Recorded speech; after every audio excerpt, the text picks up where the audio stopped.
Good evening, dear students. So we continue with our discussion, the 2-day session on the PG entrance exam which you are supposed to give in the month of March, NEET PG. And 2 hours have been spent yesterday, and today we are going to spend 2 more hours.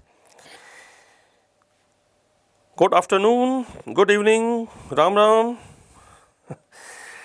Rishikesh, Ibrahim, Harry, Devi, Shri, Diksha, Malika.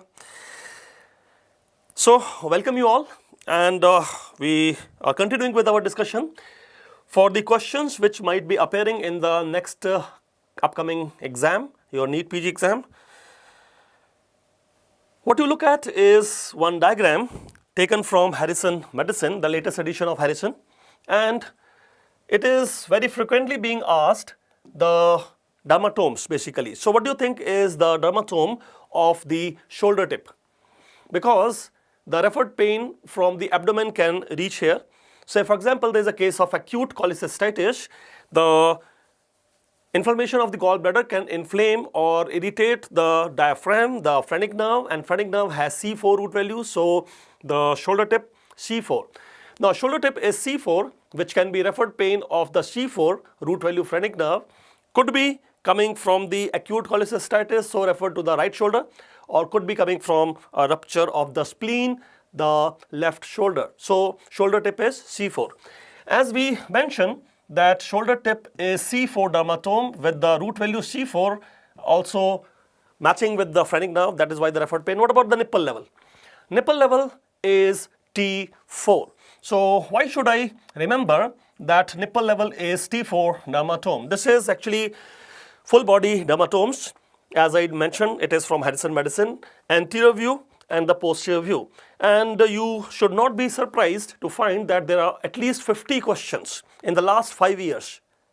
50 questions in the last 5 years from the dermatomes only. So what about this T4 root value for the nipple level? You should understand in anesthesia and in OBG when you talk about the cesarean section. In cesarean section, you have to give sympathetic block because it is the sympathetic nerves which are carrying the pain from the uterus. So the block is given till which dermatome level? For cesarean section, the root value you choose is T4 dermatome, the nipple level. So for cesarean section, the block is given till T4. What about the painless vaginal delivery? If you are conducting a painless vaginal delivery, then what is the dermatome? You have to give the anesthesia till. Basically, it is, the mother is lying on the OT table and you are just tilting the table to maintain the level of anesthesia. And you can ask the patient also by, touching and asking whether can you feel it or not. So tilting of table. What about the epidural vaginal delivery, painless vaginal delivery anesthesia, till which level? You will find that is T10 or umbilicus level. So T10 is the level for vaginal delivery. These are the statements given by Williams Obstetrics and they already are MCQs. So what is C4? The shoulder tip. What is T4? The nipple level. What is the umbilicus level? It is T10. You also know periumbilical pain could be due to the viscera having the same root value. Say for example appendix. Appendicitis pain begins as periumbilical pain because the nerve which carry the pain of appendix.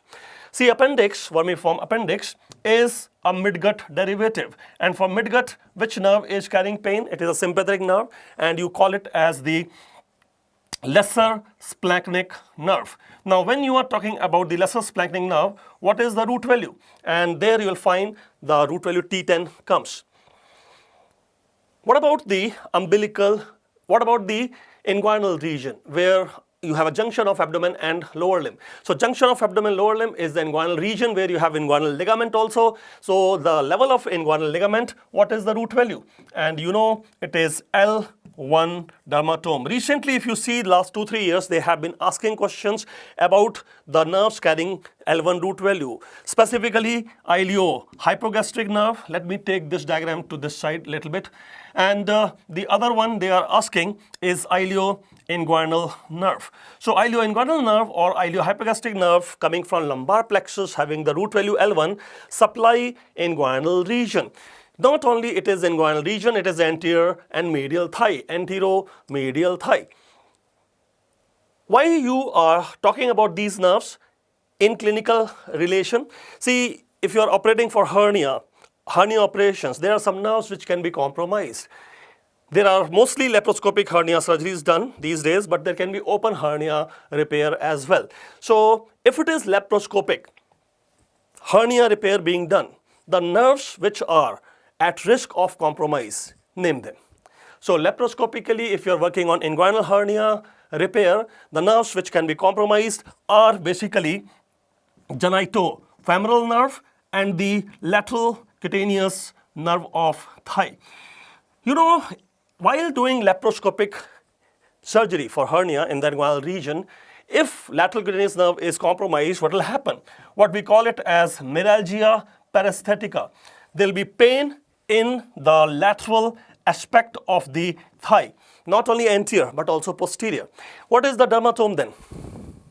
L2.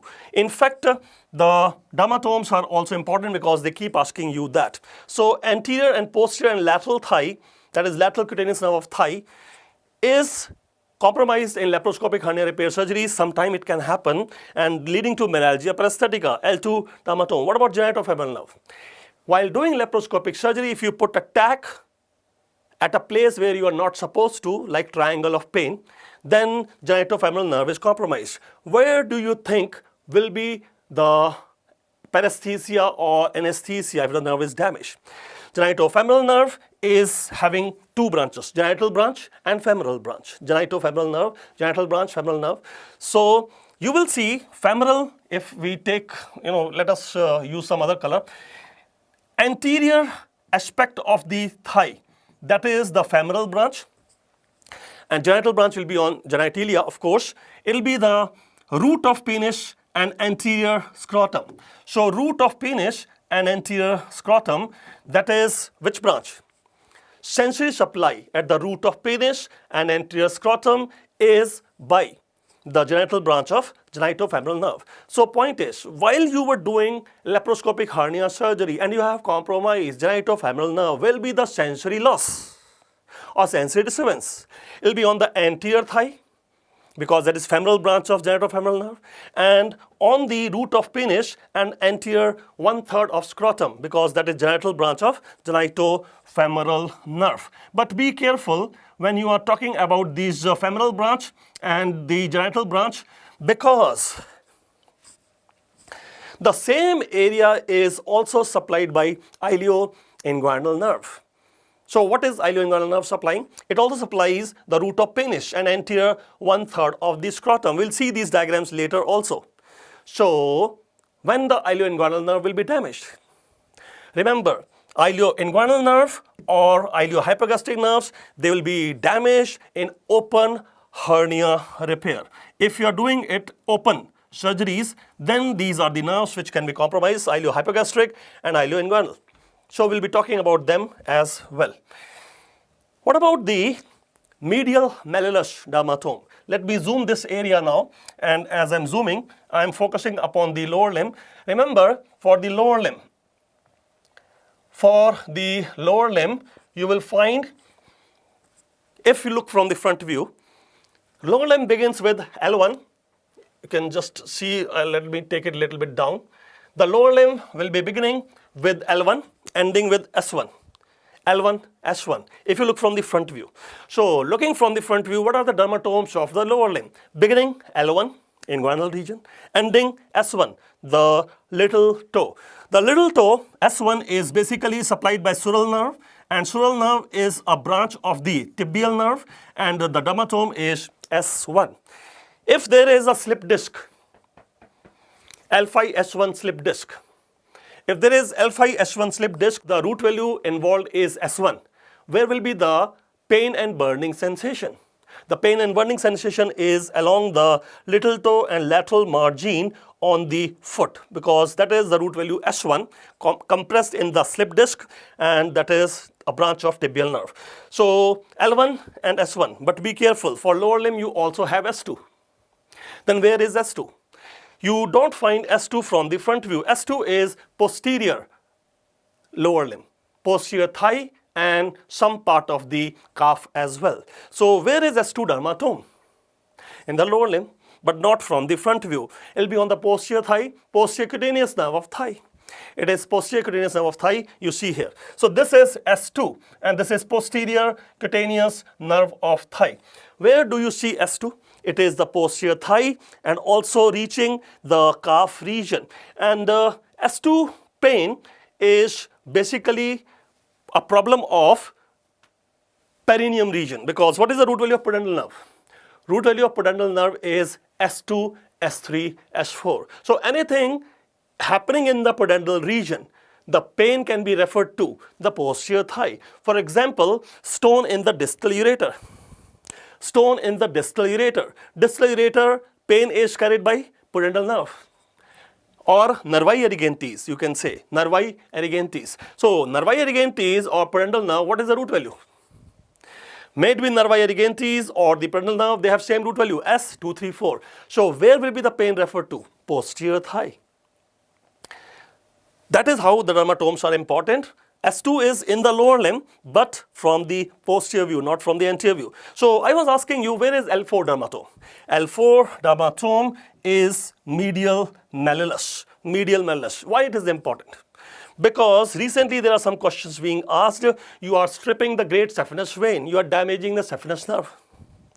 Varicose surgery or coronary artery bypass graft surgery, you are stripping great saphenous vein. And when you strip the great saphenous vein, especially below the knee, if you are stripping it below the knee, what will happen? It will damage the saphenous nerve. And what is the root value of saphenous nerve? It is a branch of femoral nerve. So what is the root value of femoral nerve? The root value of femoral nerve is L234, but it will give only L4 to the saphenous nerve. So femoral nerve root value is L234, but it gives only L4 to the saphenous nerve, and this is the territory of saphenous nerve. If you have damaged the saphenous nerve, then there will be a problem in the anterior medial aspect of the leg region below the knee. So anterolateral aspect of the anteromedial aspect of the leg region and medial malleolus. But be careful, saphenous nerve never reaches the great toe. The saphenous nerve never reaches the great toe. So what is the dermatome of great toe? The dermatome of great toe is L5. L5. All these dermatomes are important. Of course, in rote memory you can use them, but it is also useful in clinical practice. Say for example, when there will be loss of sensation on the great toe, when you have a nerve compromised with L5 root value. So which nerve is that? Is that saphenous nerve? No, saphenous nerve do not have L5. It does not supply great toe. Then who is supplying great toe? It is supplied by two nerves. It is supplied by two nerves. Most of the dorsum of the skin is supplied by the superficial peroneal nerve, but the first interdigital cleft on the foot, is supplied by deep peroneal nerve, and both of them having the same root value, which is L5, So when will be the great toe having sensory disturbance? You remember there is a question asking fracture neck of fibula. So when there is a fractured neck of fibula, which nerve is compromised? Common peroneal nerve. And common peroneal nerve give two branches, namely superficial and deep peroneal nerve. Fracture neck of fibula. Which nerve compromised? Common peroneal nerve. Common, why the name common? Because further divides into two, namely deep peroneal, superficial peroneal. So if they are supplying the dorsum of the foot, even the great toe, what is the dermatome root value? It is L5. Not only there will be a problem, sensory disturbance on the dorsum of the foot, including the great toe, not the little toe. Not the little toe, because little toe is S1. So great toe, there will be a problem of dorsiflexion, because dorsiflexion at the ankle is L5, foot drop. So any injury of common peroneal nerve result in the foot drop, because the root value myotome for dorsiflexion or extension at the ankle is L5. Along with the foot drop, there will be sensory loss on the dorsum of the foot, that is injury of common peroneal nerve. So all these questions, as I started this discussion, what did I mention?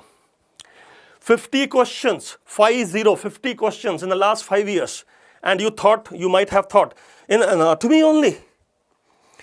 It is not about anatomy. I don't teach only anatomy. What do you think? I teach only anatomy. It is anatomy plus physiology, anatomy plus pathology, anatomy plus orthopedics. This is mostly orthopedics questions, or anatomy plus surgery, anatomy plus anesthesia, anatomy is everywhere almost. Surgery and allied branches, they all will have anatomy. Even medicine will have some anatomy. In fact, 25% questions of anatomy come from Harrison medicine. 25% of all the questions come from their answers you can find in Harrison medicine. So that is why I read Harrison medicine also. Anyway, let us move on to the next topic, and next topic is this here. They are asking you about the arteries and veins of the upper limb. So let us quickly revise them and also keep adding some information as and when required. Let me just go through the chat also, because normally I get lost in my teaching so much that I forget that people are around, students are there. Though I'm looking into the camera, of course, you are not physically present.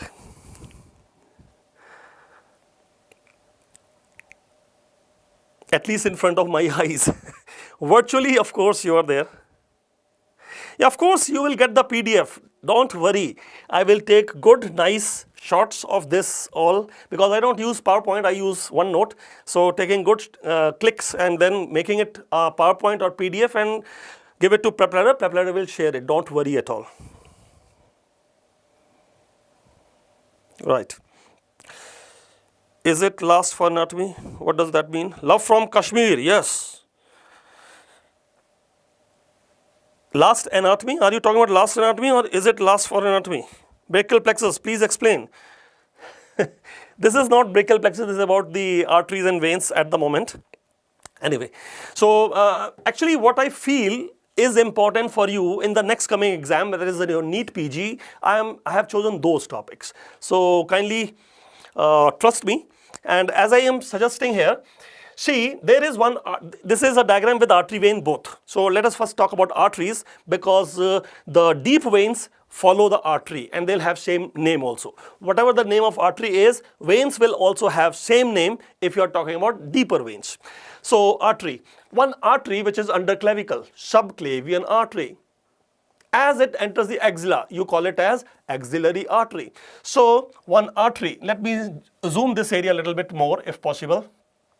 So as we are telling that there is one artery under clavicle, subclavian artery. As it enters the axilla, it will be called axillary artery. So here this is subclavian artery, but now it has become axillary artery. Let me change the color now. What do you think is the level where you can say that the axillary artery starts? So axillary artery will start at the outer border of first rib. At the outer border of first rib, the subclavian artery, which was called subclavian because under clavicle, subclavicle. So subclavian artery will become axillary artery at the outer border of first rib, and it will continue in the axilla. It will be then continuing as what is called as the brachial artery. At which level? At which level the axillary artery will become brachial artery. Brachia means arm, so artery of the arm, brachial artery. At which level? That is the lower border of teres major muscle. So there is a teres major muscle attaching to scapula. Lower border of teres major, that is the end point. Below that will be the brachial artery. This is axillary artery. Now axillary artery is covered by a muscle which is called as pectoralis minor, and pectoralis minor muscle is dividing the artery into three parts: proximal to the muscle, deep to the muscle, and distal to the muscle. So first part, second part, third part. First part is proximal, second part is posterior or deep to the muscle, pectoralis minor muscle, and third part is distal to the muscle. And 6 branches will be given. The first part will give 1 branch, second part will give 2 branches, and third part will give 3 branches. So what are the names? As you say, axillary artery will have 6 branches. The first part giving first 1 branch, that is superior thyroid artery. Superior thoracic artery, thorax region. Superior thoracic artery. Now if that is the superior thoracic artery from the first part of axillary artery, what about the other 2? They are also thoracic. And what is their name? The thoracic, because they are supplying the thorax region. The second part of axillary artery under cover of pectoralis minor muscle, the 2 branches are acromiothoracic artery and lateral thoracic artery. So acromiothoracic artery, lateral thoracic artery, they are all thoracic artery and they supply mammary gland on the thorax. So mammary gland on the thorax will be supplied by some arteries like superior thoracic, acromiothoracic, lateral thoracic, and then you have some more arteries supplying the mammary gland. One of them we can discuss now, third part of axillary artery, which like distal to pectoralis minor muscle, is now giving you 3 branches, third part giving 3 branches. Name? One of that goes under scapula, so called as subscapular artery. And this subscapular artery, which is going under the scapula, is also supplying mammary gland. So mammary gland is richly vascular. You have seen some arteries supplying superior thoracic, acromiothoracic, lateral thoracic, and even subscapular artery. It has some more arteries supplying, but we have mentioned a few of them. So third part of axillary artery giving 3 branches. One of them is subscapular. What are the other 2? They are going anterior and posterior to humerus. And because they go anterior and posterior to humerus, around the humerus, they are called anterior posterior circumflex humeral artery. Now this anterior and posterior circumflex humeral artery, they make anastomosis on surgical neck of humerus. They run on surgical neck of humerus anteriorly and posteriorly. They anastomose on the surgical neck of humerus. Name? Anterior posterior circumflex humeral arteries coming from third part of the axillary artery. Now as you proceed further, what is the name of this artery which is now lying below the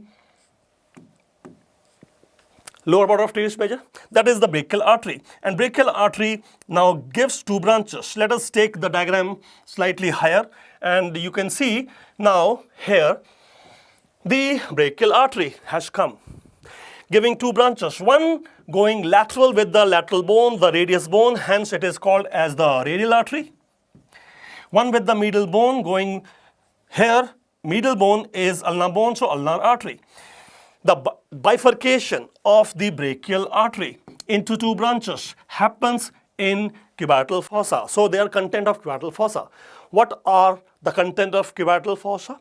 Brachial artery giving 2 branches, namely the radial artery with radius bone running laterally, and the ulnar artery running with medial bone, ulnar bone medially. So these 3 arteries are content of cubital fossa. Yes. What else is the content of cubital fossa? In cubital fossa, you will find the contents. If you are talking about, let us show them here. This is the cubital fossa, and here we already have mentioned that one artery giving 2 branches is a content. In the content of cubital fossa, which is a space in front of the elbow joint, you have 2 nerves at the periphery. 2 nerves at the periphery. So which 2 nerves at the periphery? One here and one here. This is nerve and that is nerve. They are at the periphery and they sandwich the artery. Now if you say the artery is sandwiched between 2 nerves, what is the name of nerve which is lateral? The nerve which is lateral is running with the lateral bone, the radius bone, so name is radial nerve. So laterally I have radial nerve? Yes, radial nerve. So with the radius, radial nerve. And what will be towards the medial side? Remember, towards the medial side we have ulnar nerve, but ulnar nerve is not a content of cubital fossa. Why ulnar nerve is not a content of the cubital fossa? Because ulnar nerve passes behind the medial epicondyle. The fossa is in front of elbow joint, not behind the elbow joint. So you mean to say ulnar nerve cannot be here? No.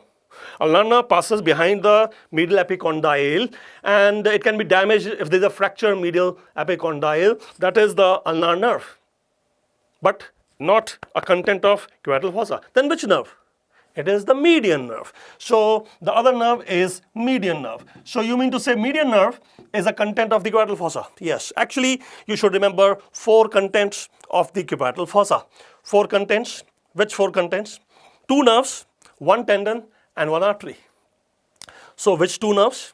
The nerves are at the periphery, towards the radius bone, radial nerve, and then medially you have median nerve, and then sandwiching an artery, brachial artery giving radial artery, ulnar artery. So which tendon?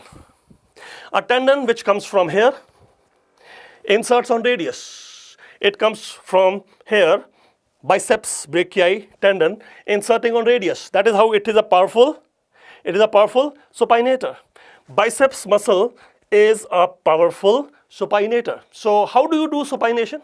Rotate the radius. But if you want to rotate the radius, you have to attach to radius. So a tendon will come attached to radius, and obviously then where it will be?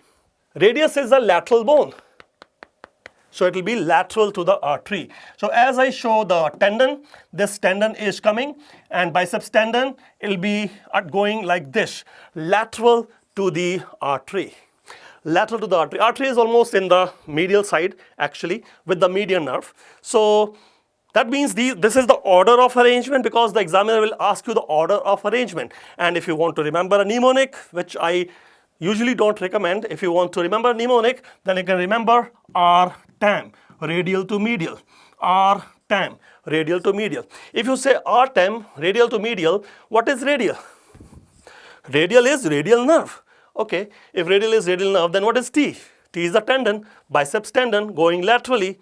So it is lateral. Lateral to what? The artery, the brachial artery. So brachial artery is in the middle, sandwich in the middle. Yes. Not only brachial artery, but also it is the radial and ulnar artery. And which nerve is medial? It is not ulnar nerve, it is median nerve. So A is artery, M is median nerve.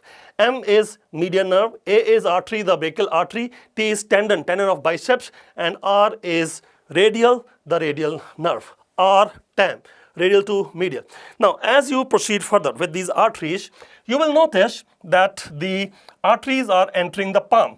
And as they enter the palm, you will find they will be named accordingly, palmar arches. In the palm, you will have palmar arches. But before that, brachial artery gives a radial artery. Radial artery can be palpated, or you can take the pulse at the lower end of the radius. So lower end of the radius, you are taking the radial pulse, and that is the radial artery. You can take the radial pulse also when it passes posteriorly and become a content of anatomical snuff box. So radial artery, radial pulse can be taken here, and from there it is becoming a content of anatomical snuff box. So you can take the pulse here also, anatomical snuff box. You mean to say radial artery is a content of anatomical snuff box?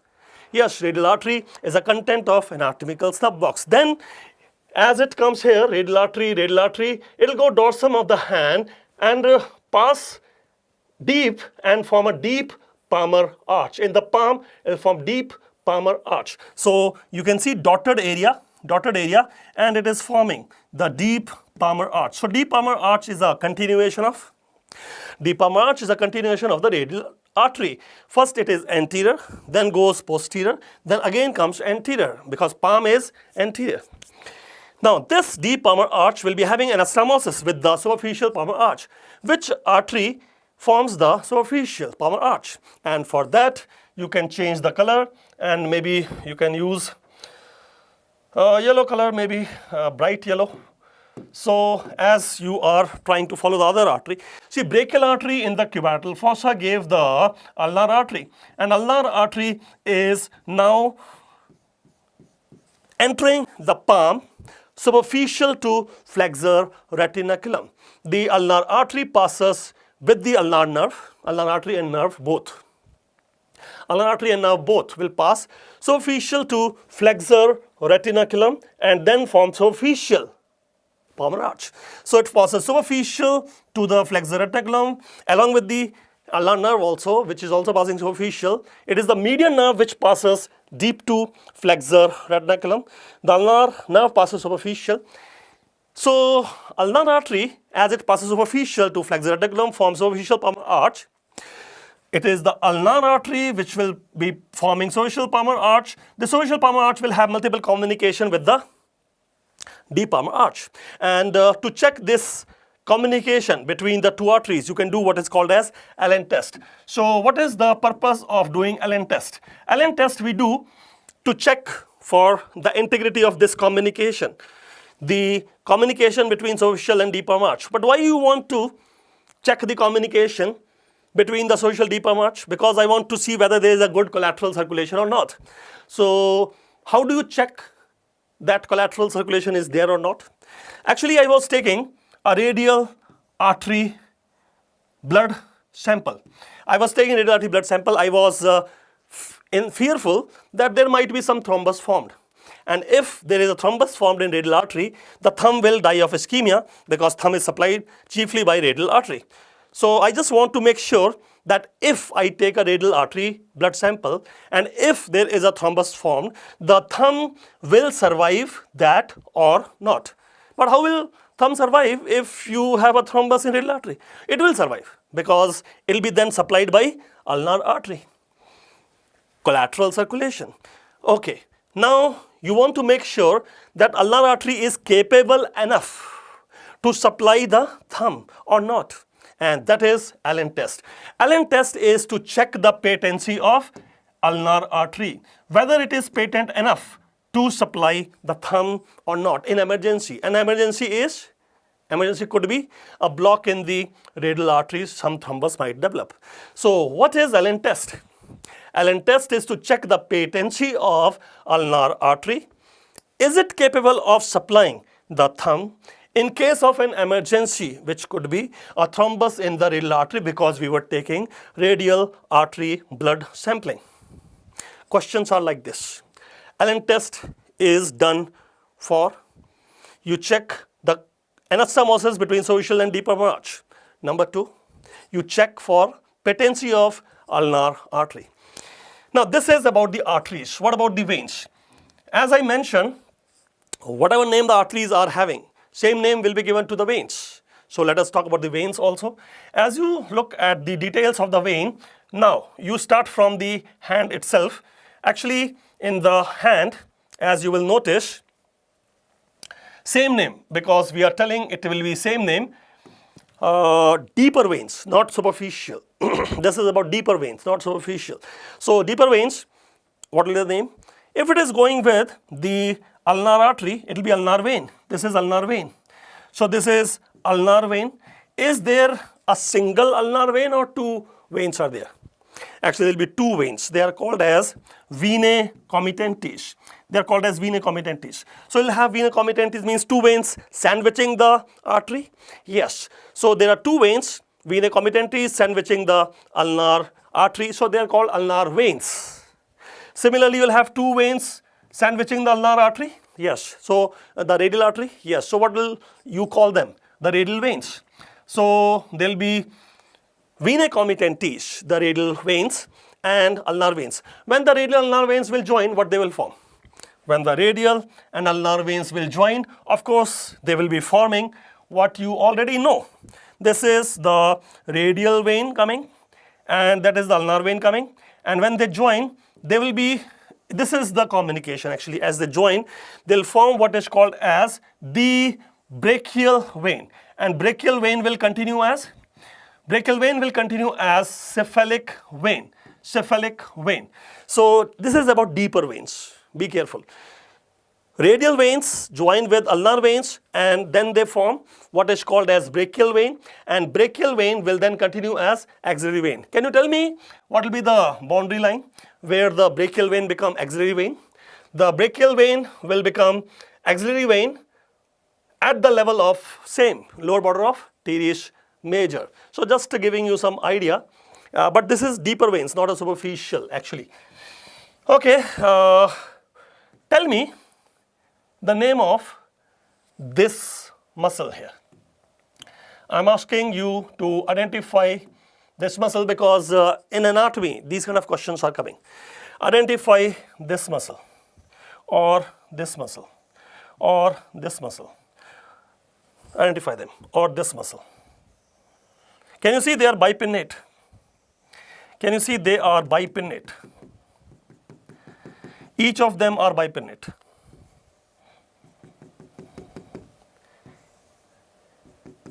So tell me what is the name of these muscles. First of all, can you see this is the thumb and that is the little finger, the 5 fingers there.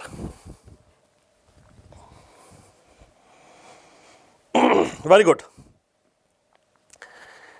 Dorsal interossei. Dorsal interossei.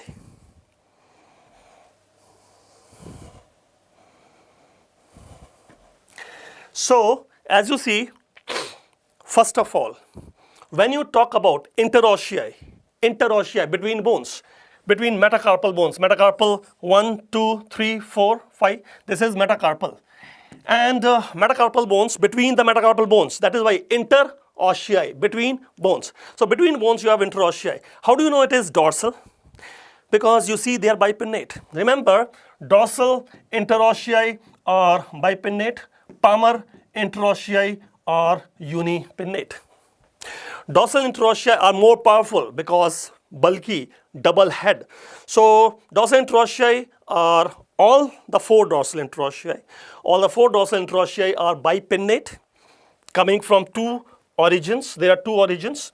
And then palmar interossei will be on the palmar side, will be unipinnate. What about the lumbricals? What about lumbricals? Mention about lumbricals. Are they unipinnate or bipinnate? And why this is important? This is important because examiner is putting one arrow and asking you what is the action of this muscle. Or he can ask you in claw hand deformity, which muscle is compromised? If you are talking about clinical application.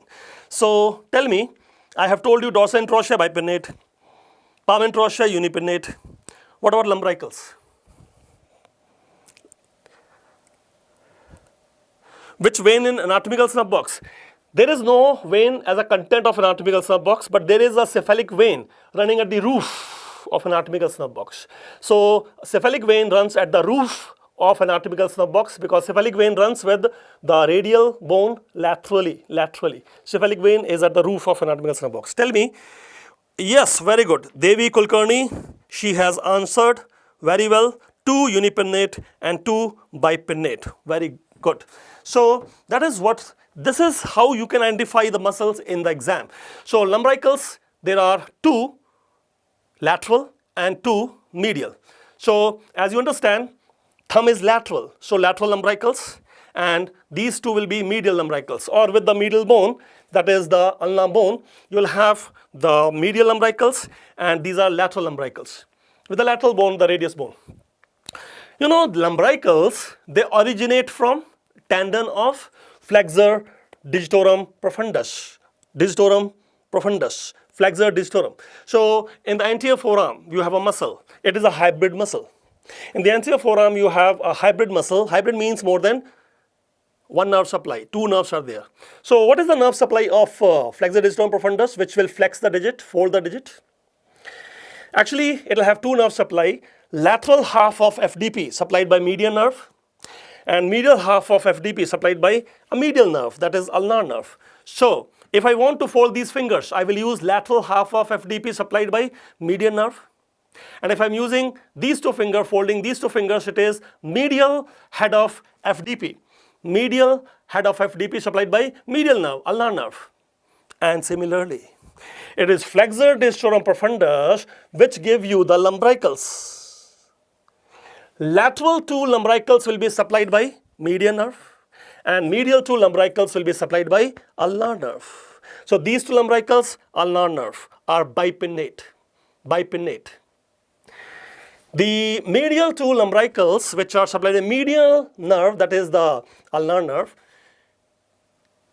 coming from tendon of FDP and hence the supply, they are bipinnate. And what about the lateral lumbricals? They are unipinnate. Do you want to see the diagram now? Because examiner is giving you these diagrams repetitively. And I told you one thing.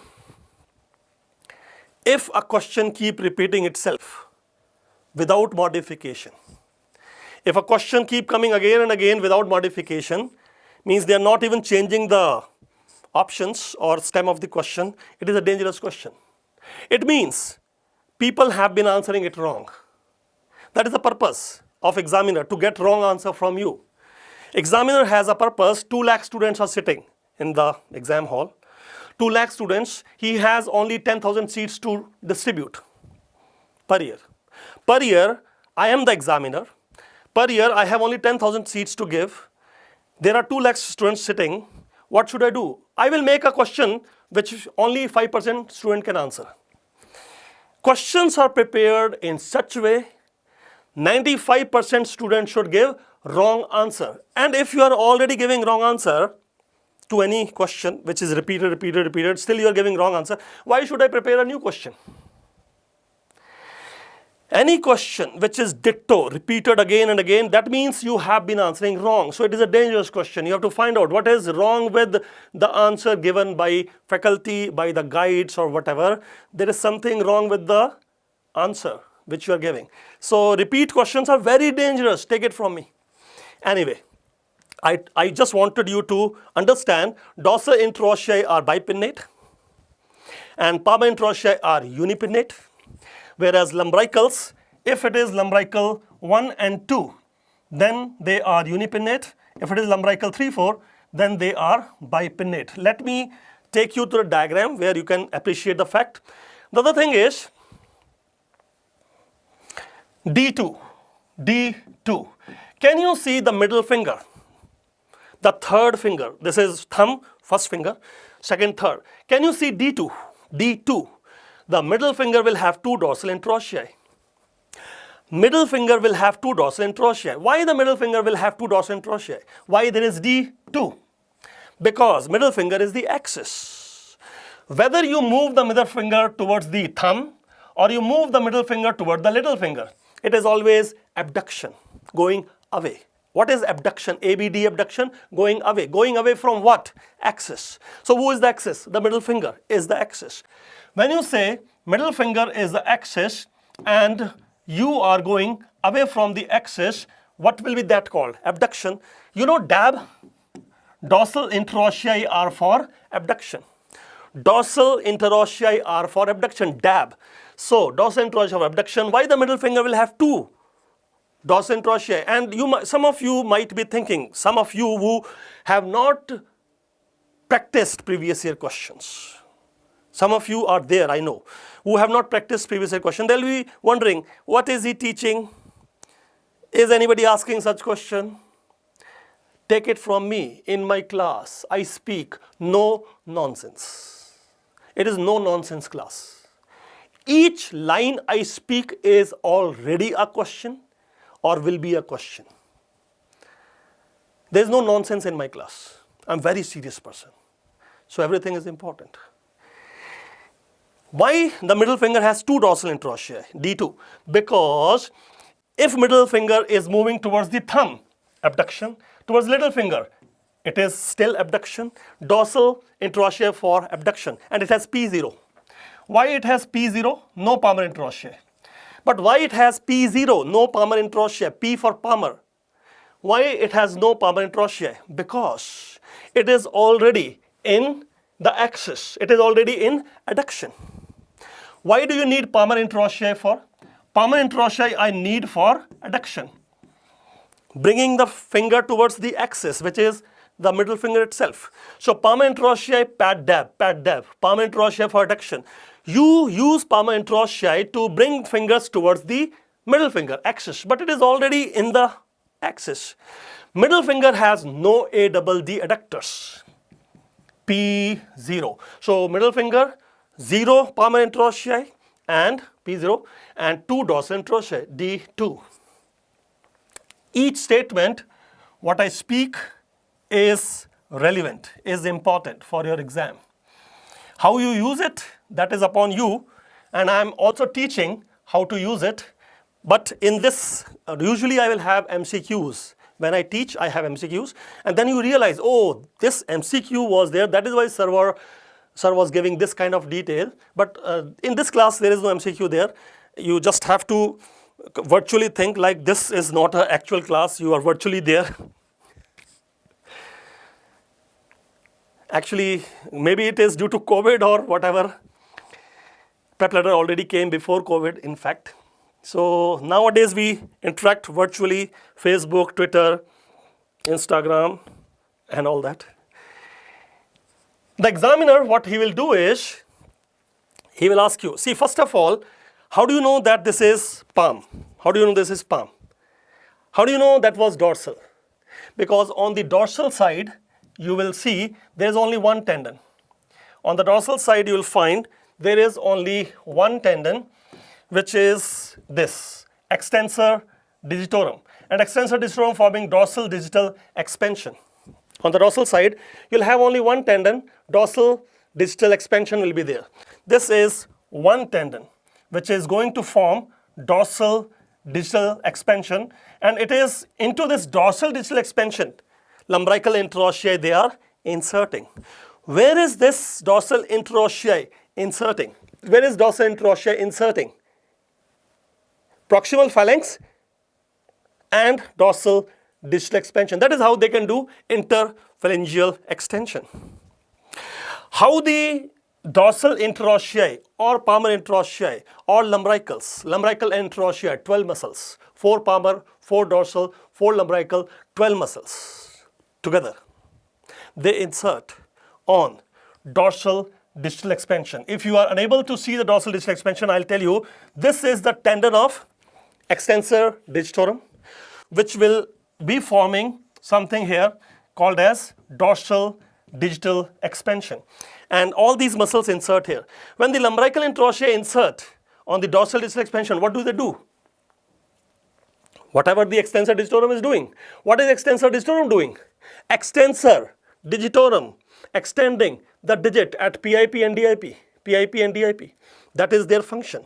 What is the function of dorsal interossei? Of course, the function of dorsal interossei is abduction. But then it has a digital function also. Dorsal interossei is for abduction, taking the fingers away from the axis, but it also can do interphalangeal extension. How does it do interphalangeal extension? By inserting on dorsal digital expansion. So I just wanted you to understand, if you look from the dorsal side, you will have only one tendon. If you look from the ventral side, you will have 2 tendons. And what are the 2 tendons on the ventral side? On the ventral side, the 2 tendons, what you see are basically the FDS, flexor digitorum superficial, and below that you will have the FDP. This is FDP. This is FDP. So flexor digitorum profundus, the one which gives you lumbricals. So this is the other FDP here. This is the other FDP, because if this is FDP, flexor digitorum profundus, then you can see this is FDS, flexor digitorum superficial. So flexor digitorum superficial is here, and deep to that you see this is flexor digitorum profundus. Now it is the FDP which will be giving you the lumbricals.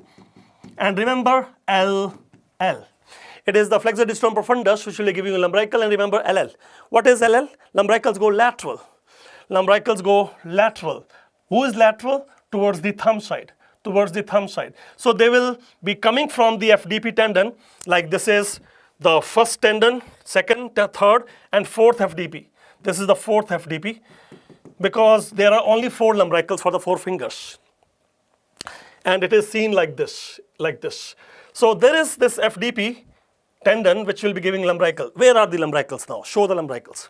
As you want to see the lumbricals, let us take some color which will be evident. So we can take pink color maybe. So as you see, this FDP is giving this muscle.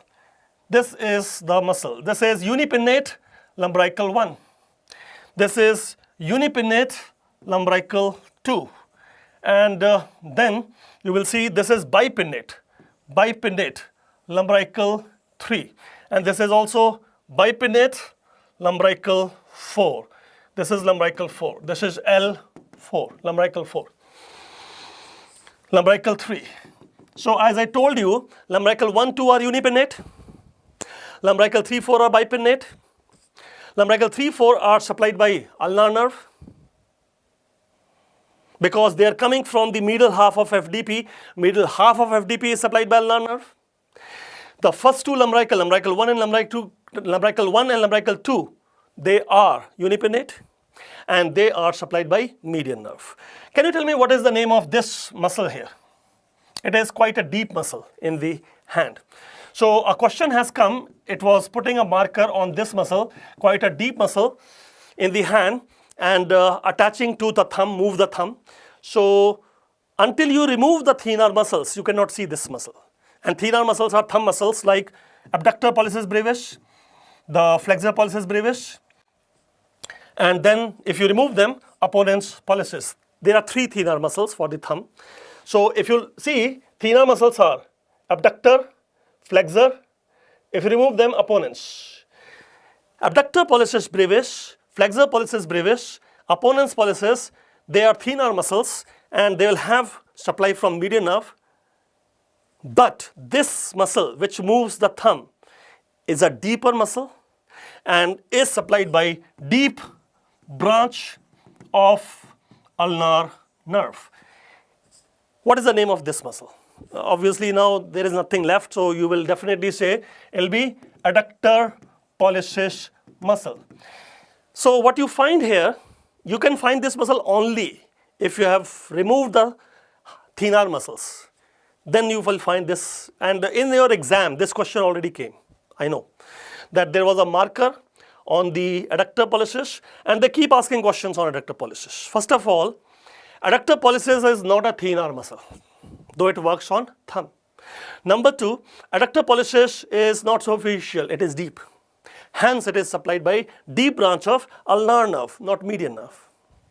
And then in anesthesia they will ask you what is the most common muscle you are checking for neuromuscular studies. Again, answer is adductor pollicis.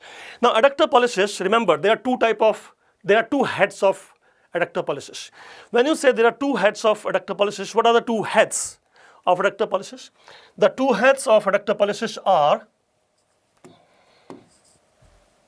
the oblique head and transverse head. So if it is having 2 heads, oblique head and transverse head, why? Because there are 2 type of movements. Number 1, if you bring the thumb like this, this is adductor pollicis, adduction. And even if you bring the thumb like this, what is this? Anterior abduction of thumb. So if you bring back, adduction. So this is one adduction and this is another adduction. This is done by transverse head of adductor pollicis, and this is done by oblique head of adductor pollicis. So it has 2 heads and there are 2 type of ADD, adduction. Now again you will think, what is the use of knowing all these details? And I cannot actually stress right now because I don't have the MCQ. Once you look at the MCQ, once you give the wrong answer, then you will realize, oh, that is why he is so much stressing upon all this information. See, the problem is most of the faculties, last 6 months I have been watching all the videos they are making. Most of the faculties, they do only one thing. They read Nelson and take out some points which they think are important, examiner is asking, and just teach those points 1, 2, 3, 4. They take Sebastian surgery. They don't even read Sebastian surgery. They read Bailey and Love, which is full of mistakes. Take it from me. Read Bailey Love, take 4 points, teach 4 points. If it is just to teach those 4 points, the student can read 4 points from the book only. What is your role? What is the role of faculty here? Why I am standing in front of you? I am standing in front of you to make sure that you get a PG seat at the earliest possible. That is my purpose of standing in front of you. There is no purpose. I am not here to teach you anatomy, in fact. Then what is my role? My role is, when you go to exam hall, what do you face? MCQs. I have to train you how to deal with those MCQs. And those MCQs, because we are trained how to make MCQs, we know how to make MCQs. In any MCQ, if there are 4 options, 2 you can rule out immediately. If you have read something, 2 you will immediately rule out. Then there will be a distractor and actual answer. Distractor, actual answer. 95% student will answer the distractor. Only 5% student will answer the actual answer, because actual answer nobody answers, or very few people answer, and they get the seat. This is how MCQs are prepared. We have been trained to prepare MCQs. If you are read, out of 4 choices, 2 immediately strike out. They are not the answers, you know that. And then there is a distractor, the actual answer. Most of us will mark the distractor. So as a faculty, what is my role? My role is I should take all the MCQs very seriously, and I have observed no faculty takes any MCQs seriously. I have seen them discussing the previous year question. First of all, these faculties, they don't even have the actual question which came in the exam. They don't even bother. They correct the question while they are recording. When they're recording going on, oh, I think this option would not have been there. I think this was the option. You could have done that. That is your homework. You should do at your home, not in front of camera. In front of camera, you're wasting your time. You're wasting your students' time. Your homework should be there. You should have seen which question have come. You should have asked students. The question which you show here should be perfect. They don't bother.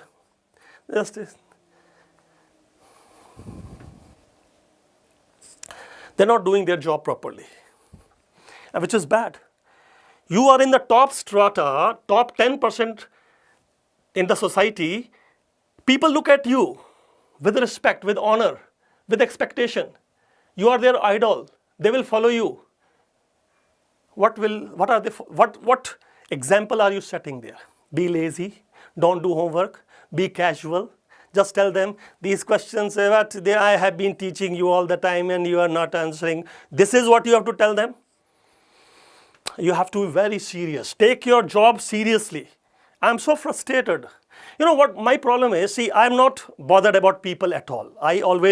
My competition is with myself. I should be better as I was yesterday. I should be better today. That is, my competition is with myself. I don't compete with anybody at all. First of all, maybe they are not worth competition. That's what I think. Maybe I'm eccentric, maybe I have some psychosis, I'm schizophrenic, maybe. My problem is, I have a question which came in the exam, I gave some answer, somebody giving some other answer. Then I doubt myself, maybe my answer is wrong. Then I'll think why he has given that answer. Then I'll study more, do more homework, and then I find no, he's some BS. I'll come back and my answer is correct. Or I'm also very much ready. You tell me that my answer is wrong. I will accept it and change it. And in front of all the people, I'll say, I'll apologize that my answer was wrong. See, it is not about wrong or right. It is about facts. You should give the facts. It is not about my ego or other people's ego. It is about being honest to the profession, to the students. You are setting wrong examples in front of students. Not good. So lumbricals, they go LL. Lumbricals go lateral. They are all, first 2 are unipinnate, other 2 are bipinnate. These are supplied by median nerve, these are supplied by ulnar nerve.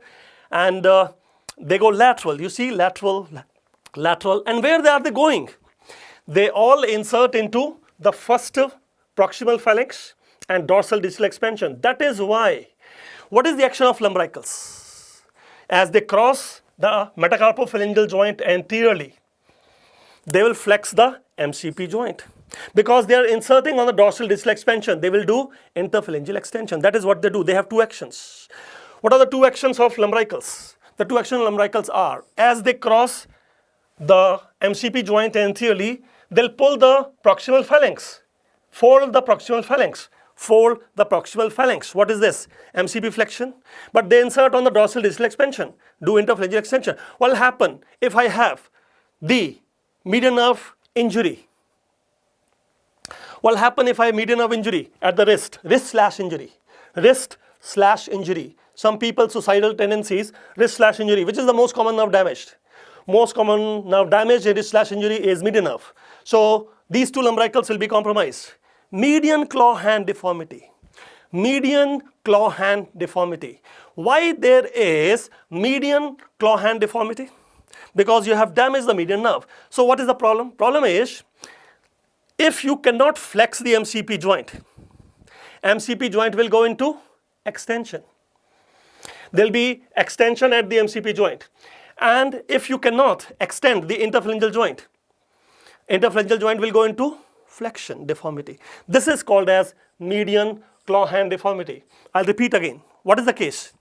My case is a student, a patient has come, wrist/injury, most commonly damaged median nerve, 2 lumbricals paralyzed, median claw hand. What is median claw hand? Because lumbricals are paralyzed, normally they were supposed to do MCP flexion, interphalangeal extension, not happening. So IP joint goes into flexion. Overactivity of flexor digitorum profundus, folding the finger. And why there is MCP hyperextension? Extensor digitorum more powerful. Forearm muscle became more powerful, leading to claw hand deformity. Forearm muscles become more powerful, leading to claw finger deformity, claw hand deformity. The fingers fold because of overactive FDP, and MCP joint is extended because of overactive extensor digitorum. And what will happen if I have clump case palsy? Lower trunk injury, brachial plexus. What will happen if I have clump case palsy, lower trunk injury? Root value C8T1. The hand muscles root value C8T1. They are gone. Lower trunk, brachial plexus in the neck. Trunks are in the neck, not in the axilla. So lower trunk of brachial plexus in the neck, compromised clump case palsy. Where will be the problem? Problem is hand muscles paralyzed because their root value is C8T1. Complete claw hand. Complete claw hand. Because not only the median nerve is gone, but also ulnar nerve is gone. Which root value? Again, maybe it is median nerve or ulnar nerve, root value is C8T1. So what will happen if lumbricals are paralyzed in clump case palsy? That's what. If you cannot do MCP flexion and IP extension, what will happen? FDP becoming more powerful and extensor digitorum becoming more powerful. There will be a claw hand, but then it is not too prominent. It is not too prominent. Now, why would you say it is not too prominent is again another discussion, but there will be a complete claw hand in clump case palsy. And what will happen if I have suicidal injury, ulnar nerve injury, suicidal tendency, ulnar nerve injury, then only these two fingers will be affected. Ulnar claw hand deformity. All these are MCQs for last 20 years, and they are again repeated and repeated, and the tragedy is that they are again repeated in the same fashion. Ditto questions comes. Whenever there is a ditto question, take it from me. It's a very good question because most of people are answering it wrong. And examiner is enjoying its, they don't need to prepare any new question because already whatever question they have prepared, students are already answering them wrong. That is the purpose of examiner, to screen people. Okay. Yes, let us study anatomy. What I am studying, we are studying anatomy only, but you are preparing for your PG entrance. Don't forget.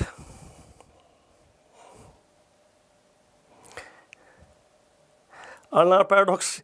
Actually, you don't have time to stick with the upper limb too much. Already 3:30 we started, 4:30, 1 hour is gone. This question already came, and what they are asking for is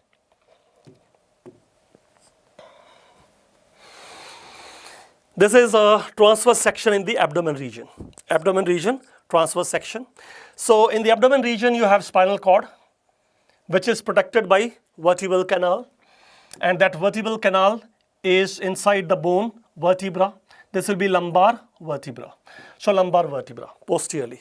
You have taken a transverse section in the abdomen region. In the abdomen posteriorly you will have the lumbar vertebra.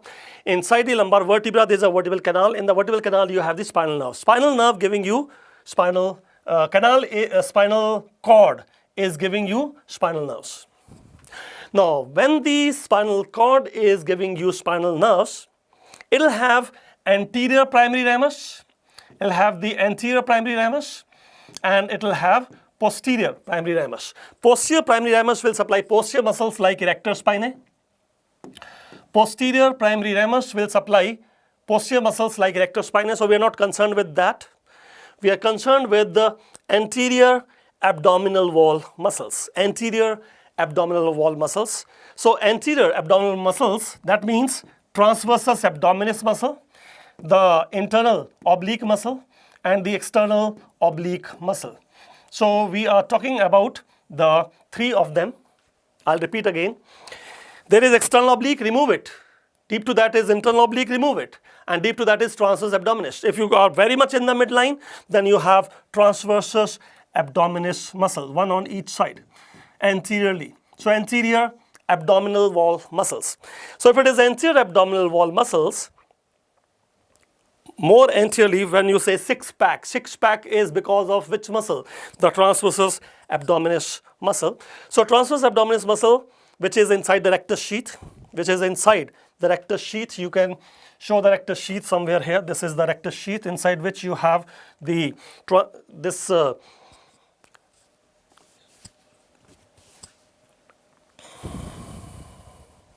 rectus abdominis, basically. This is rectus abdominis.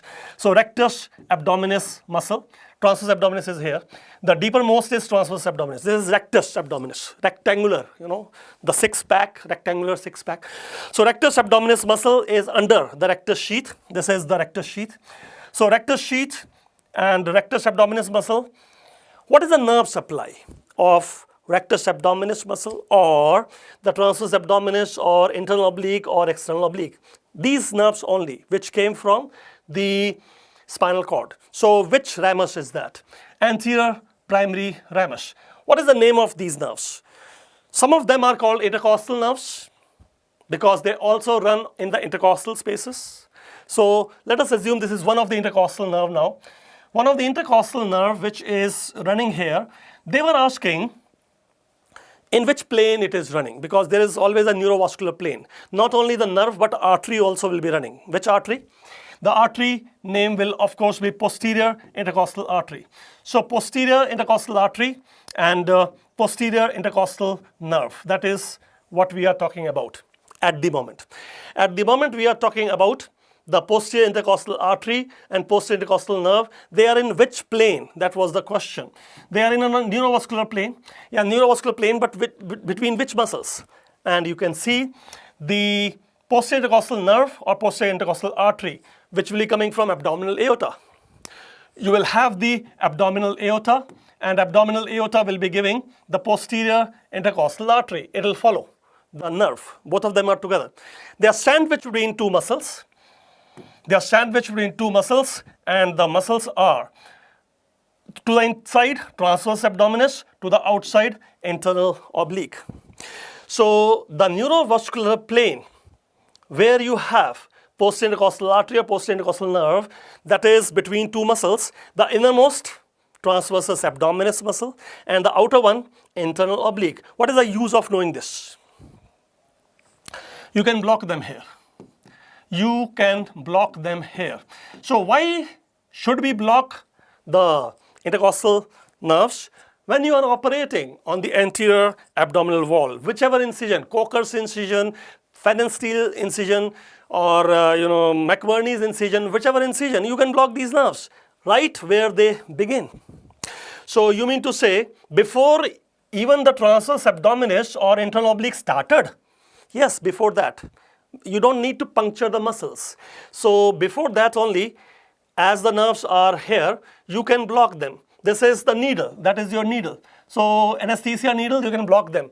Blocking what? Blocking the nerve supply, not to the muscles, but the cutaneous supply also. For example, T10, umbilicus region, periumbilical region. So how it will supply the periumbilical region? You will notice the T10 intercostal nerve is coming now.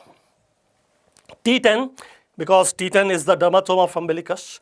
So T10 spinal cord will give you T10 intercostal nerve. And that intercostal nerve has entered between two muscles, namely transversus abdominis deeper and internal oblique superficial, and then it will come and it will be puncturing the rectus abdominis muscle.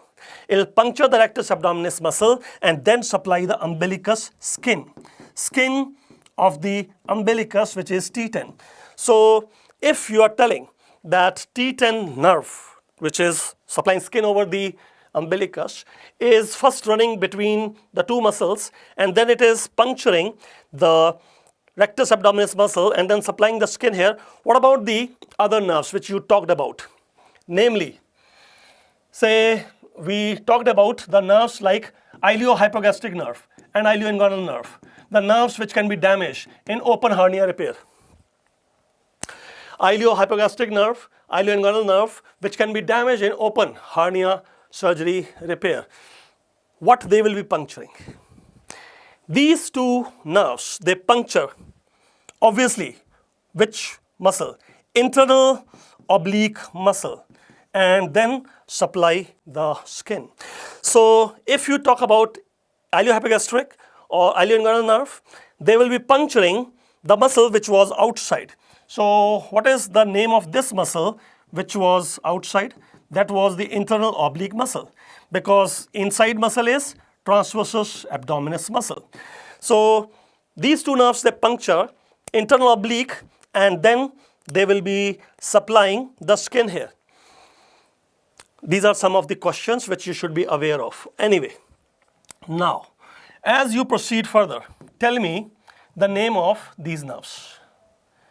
Tell me the name of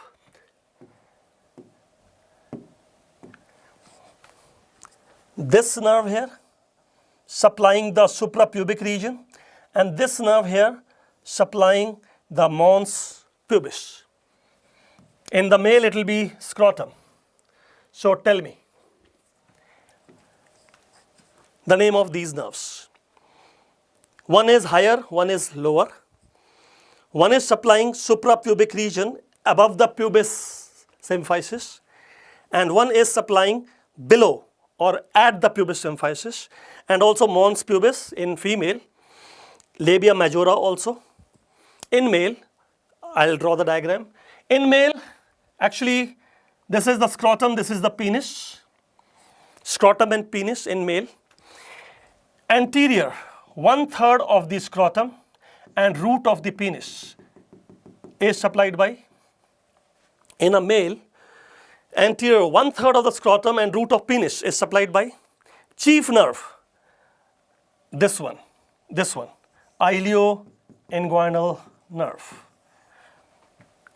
Now, if ilioinguinal nerve is supplying the anterior 1/3 of scrotum and root of penis, what is the dermatome?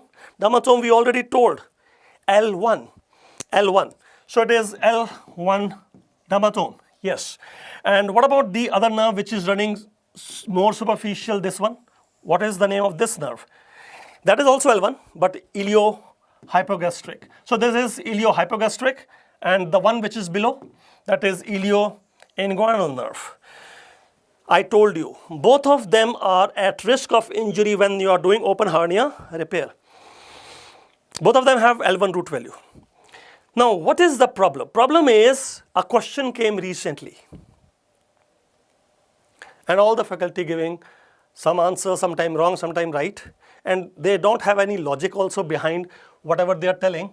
So maybe the frustration which you saw in my discussion was a result of that these people are being so casual. Let me tell you the details. This is the front view of the human body. This is the inguinal region and the thighs. This is right anterior thigh,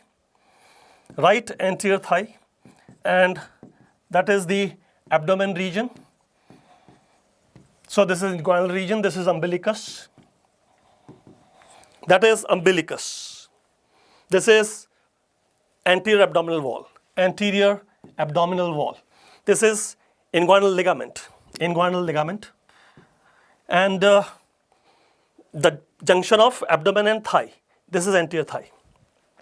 There is a nerve. There are two nerves, I told you, laparoscopically damaged. Which two nerves can be damaged laparoscopically? Because they are passing inside this triangle of pain? Which two nerves? The two nerves which are at risk of injury in laparoscopic hernia repair are, number one, which passes here, supplies the lateral thigh.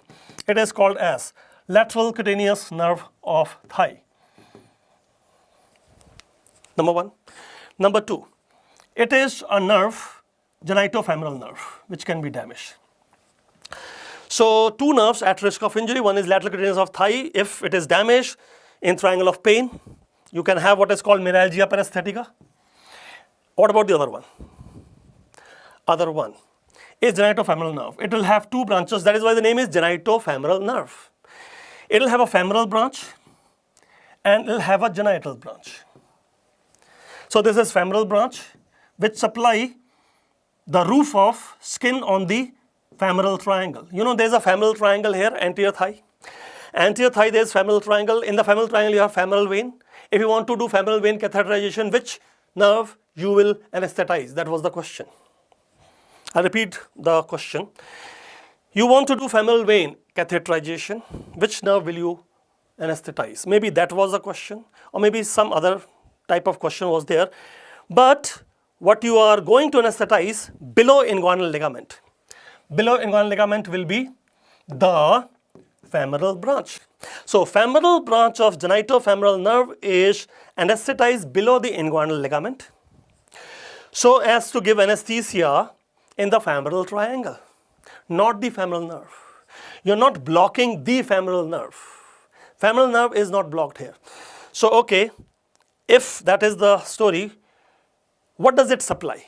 It supply the roof of femoral triangle, anterior thigh. So what is the genital branch supplying? Genital branch will supply the genitalia. Yeah, but which part of genitalia? Again the same thing. It is the scrotum, the penis, and it is supplying root of penis and anterior 1/3 of scrotum. So you're telling that genital branch of genitofemoral nerve is also supplying the same thing as was supplying the ilioinguinal nerve. Yes, they have the same territory, overlapping territory. So you're telling that genital branch of genitofemoral nerve will also be supplying anterior 1/3 of scrotum and root of penis. Yes, but in that case, if a question comes, a question is asking, there is which nerve which carries sensation from anterior 1/3 of scrotum or root of penis? What is the first answer? Of course, first answer is this, and this will be second answer in sequence, because that is major, this is minor. On the other hand, if a question is asking now, cremaster reflex is carried by which nerve?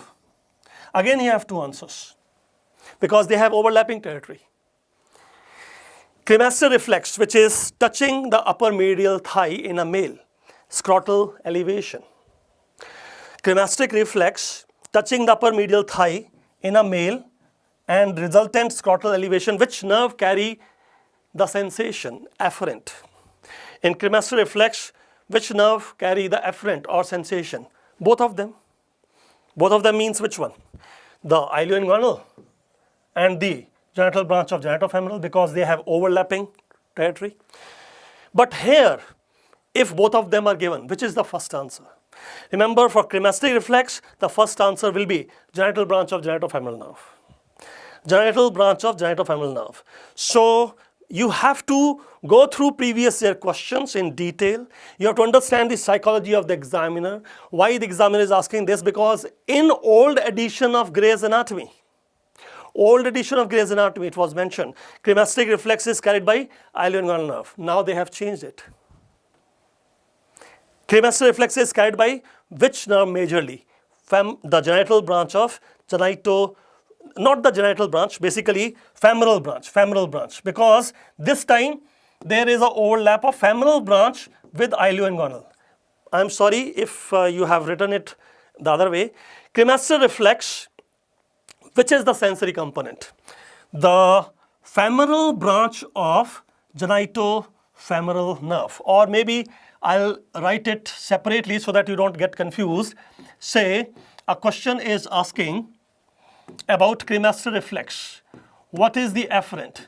Afferent is femoral branch of genitofemoral genitofemoral nerve. Better answer than ilioinguinal nerve. Cremaster reflex chiefly carried by the femoral branch of genitofemoral nerve greater than ilioinguinal nerve. So maybe you understand that they have same territory, but sometimes this is the answer, sometimes that is the answer.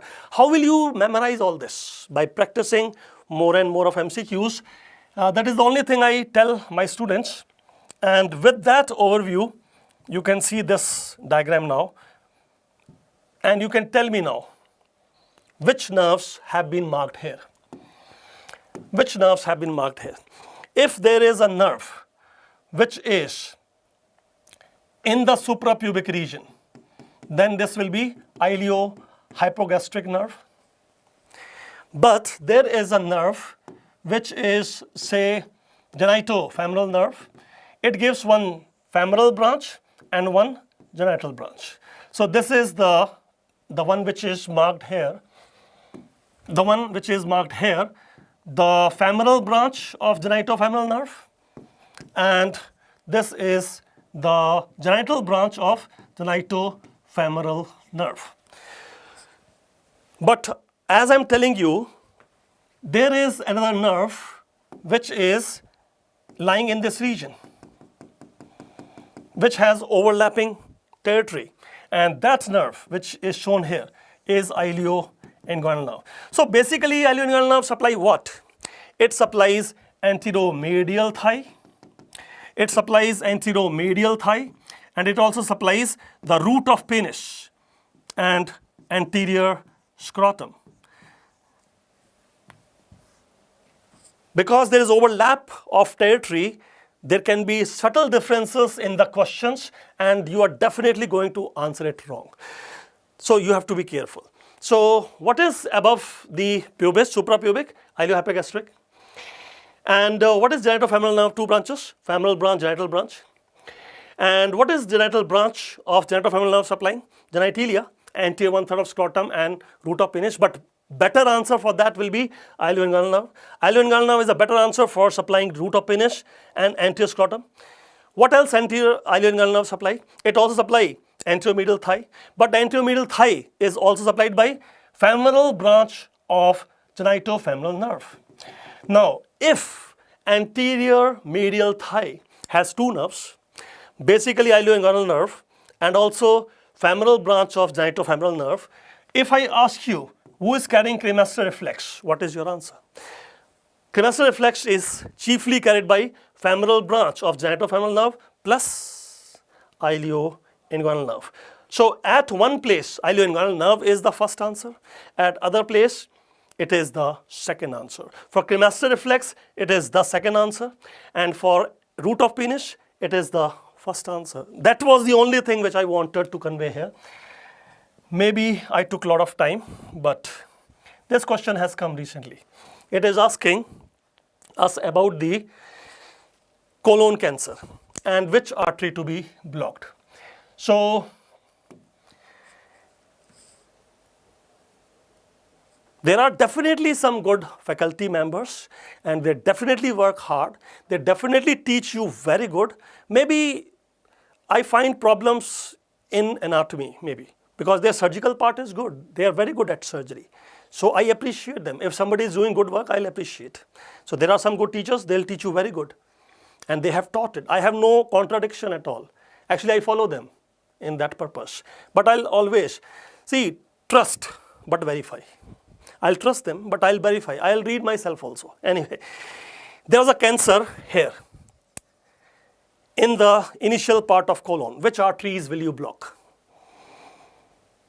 In that case, you will be blocking whatever arteries are, because this is a midgut. You know, vermiform appendix is midgut.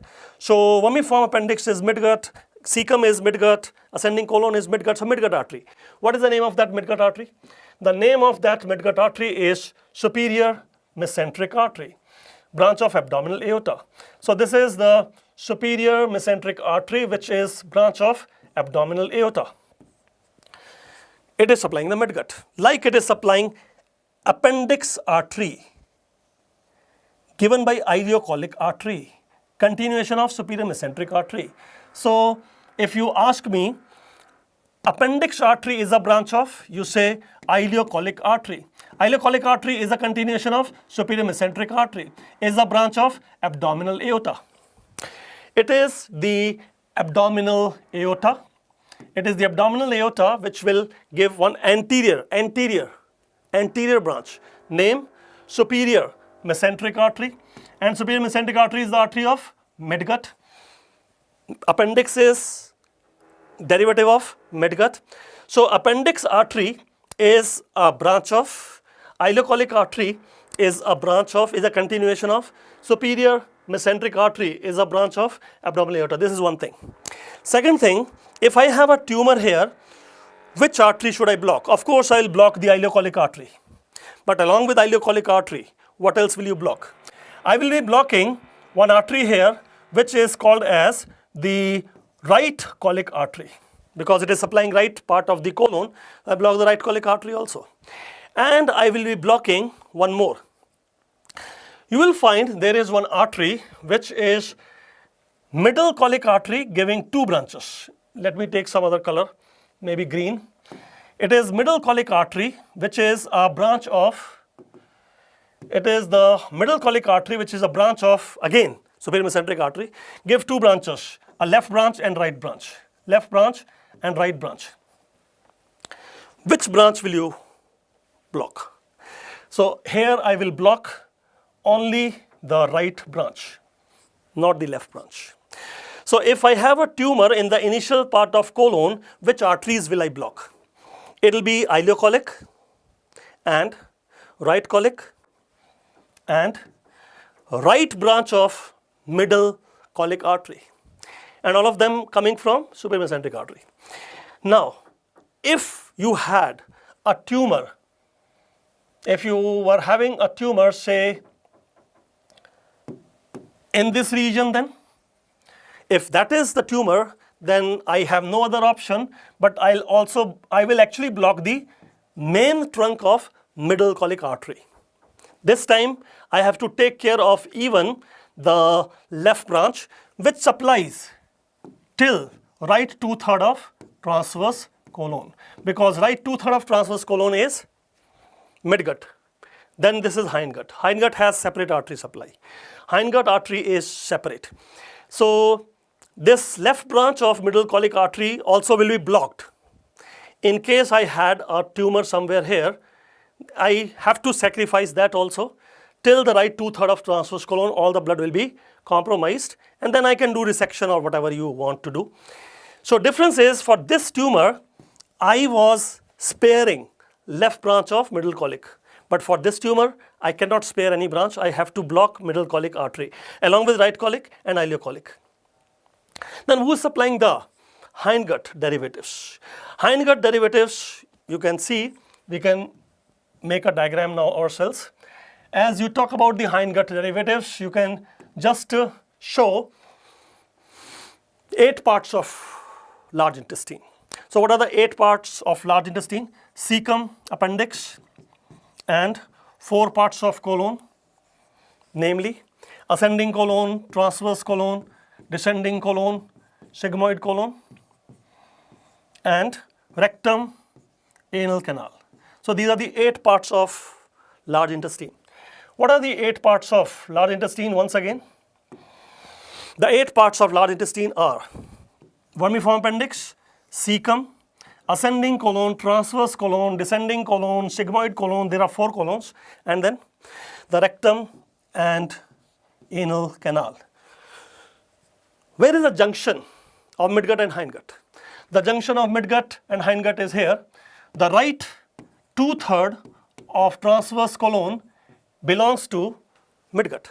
So if right 2/3 of transverse colon belongs to midgut, then what about the left 1/3? Left 1/3, or what you call as splenic flexure, left 1/3 or what you call as splenic flexure is actually hindgut. And if it is hindgut, then it will be supplied by hindgut artery.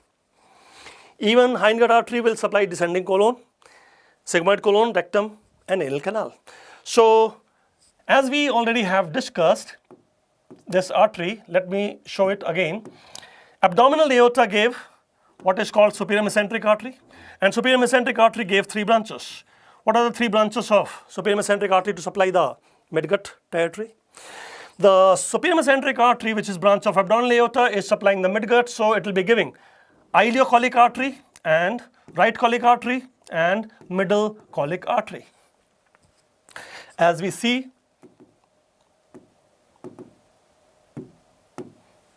iliocolic artery which give appendiceal artery also, iliocolic artery which give appendiceal artery, middle, this is the right colic artery, this is middle colic artery, and I was blocking all of them if I had a tumor somewhere here.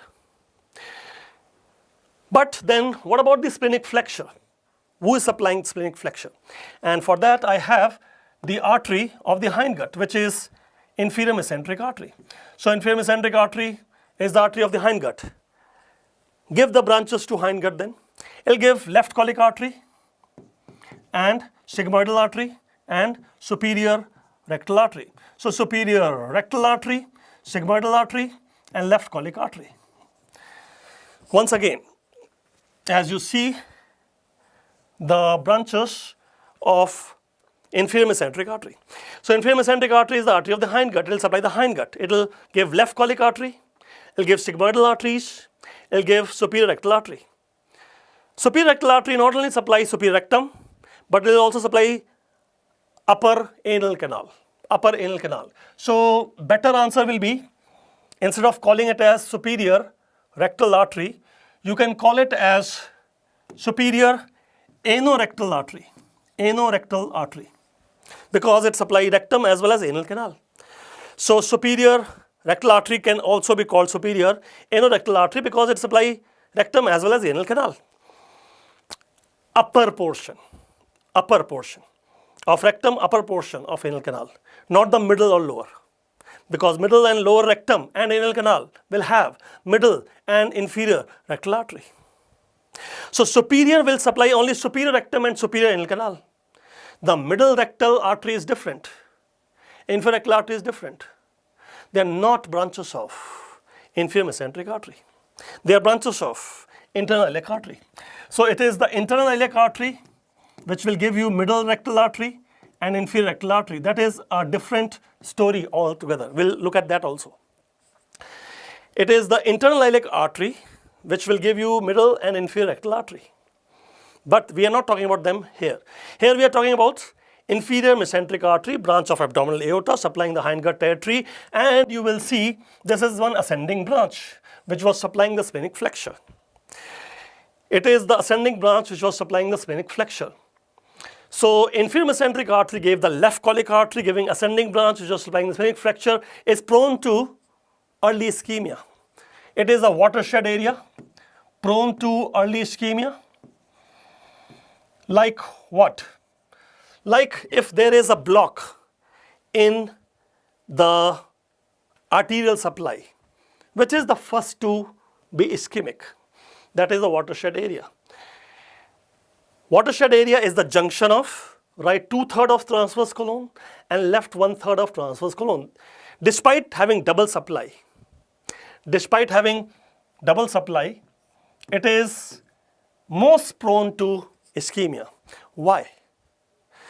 A region which is having supply from superior mesenteric also, from inferior mesenteric also, despite double supply, why it is ischemic? Why it is more prone to injury? Because the branches which reach here are very distal branches. See, this is the major artery. The branches which are reaching here are very distal, very small branches. They don't carry enough blood. Despite having double supply, collateral circulation, it is not enough. And this is the first region to undergo ischemia, the splenic flexure area. Okay. Now, what about the middle and lower rectum? What about the middle and lower anal canal? They are supplied by middle rectal artery and inferior rectal artery. Yeah, but where are they coming from? They are coming from internal iliac artery. But where is internal iliac artery coming from? For that purpose, you can draw another diagram that where is this internal iliac artery coming from? Abdominal aorta is bifurcating into two branches. Abdominal aorta is bifurcating into two branches at L4 vertebra level, lumbar 4 vertebra level. At L4 level, abdominal aorta will bifurcate into two branches, namely common iliac artery. It is called common because it will further divide into two branches, namely the external iliac artery and internal iliac artery. So as we zoom this little bit, you can see what we are talking about is abdominal aorta will come at L4 vertebra, it will bifurcate into two common iliac arteries, and common iliac artery is called common because further divides into external iliac, internal iliac. It is the internal iliac artery which will be supplying the pelvic viscera.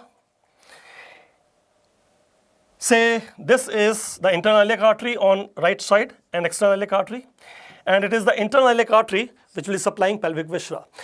Internal iliac artery itself will give two divisions. There will be anterior division and posterior division, and you have to remember their branches. So internal iliac artery is giving anterior division, posterior division, and you have to remember their branches. It is the anterior division of internal iliac artery which give you the middle rectal artery to supply middle rectum and middle anal canal. So anterior division of internal iliac artery, which is a branch of common iliac artery, branch of abdominal aorta. Abdominal aorta giving common iliac, giving internal iliac, giving anterior division will supply middle rectal artery to supply middle rectum and middle anal canal. What about the inferior rectal artery? Where is inferior rectal artery coming from, which will be actually called inferior anorectal artery? Where is it coming from? Anterior division of internal iliac artery itself will give us pudendal artery, and it is the pudendal artery which will give inferior rectal artery. Anterior division of internal iliac artery will give pudendal artery to supply the perineum, and in the perineum pudendal artery will give inferior rectal artery. So inferior rectal artery or middle rectal artery are basically branches of, maybe inferior rectal or middle rectal, they are branches of internal iliac artery. Now remembering the branches of anterior division may be difficult because there are so many. Remembering the branches of anterior division may be difficult because there are so many. So we use a mnemonic and just remember the branches from the posterior division, cell branches. Just remember cell branches from the posterior division of internal iliac artery. So what are the cell branches from posterior division of internal iliac artery then? The cell branches coming from posterior division of internal iliac artery are superior gluteal artery supplying gluteal region, iliolumbar artery, and lateral sacral artery. If I remember cell branches from the posterior division of internal iliac artery, then it will be helping me in excluding answers who are asking me branches of anterior division, because anterior division branches are so many, like I just told you two of them, middle rectal artery and pudendal artery. There are others also.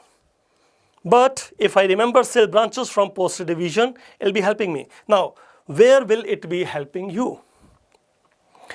There was a case of postpartum hemorrhage. There was a case of postpartum hemorrhage. And you were trying everything. Manual pressure of uterus, giving some uterotonics. You have tried everything. It is not working. So ultimately you go for devascularization. As you go for devascularization, because uterus is bleeding, you have to stop the bleeding of uterine artery. Where is uterine artery coming from? Uterine artery come from anterior division.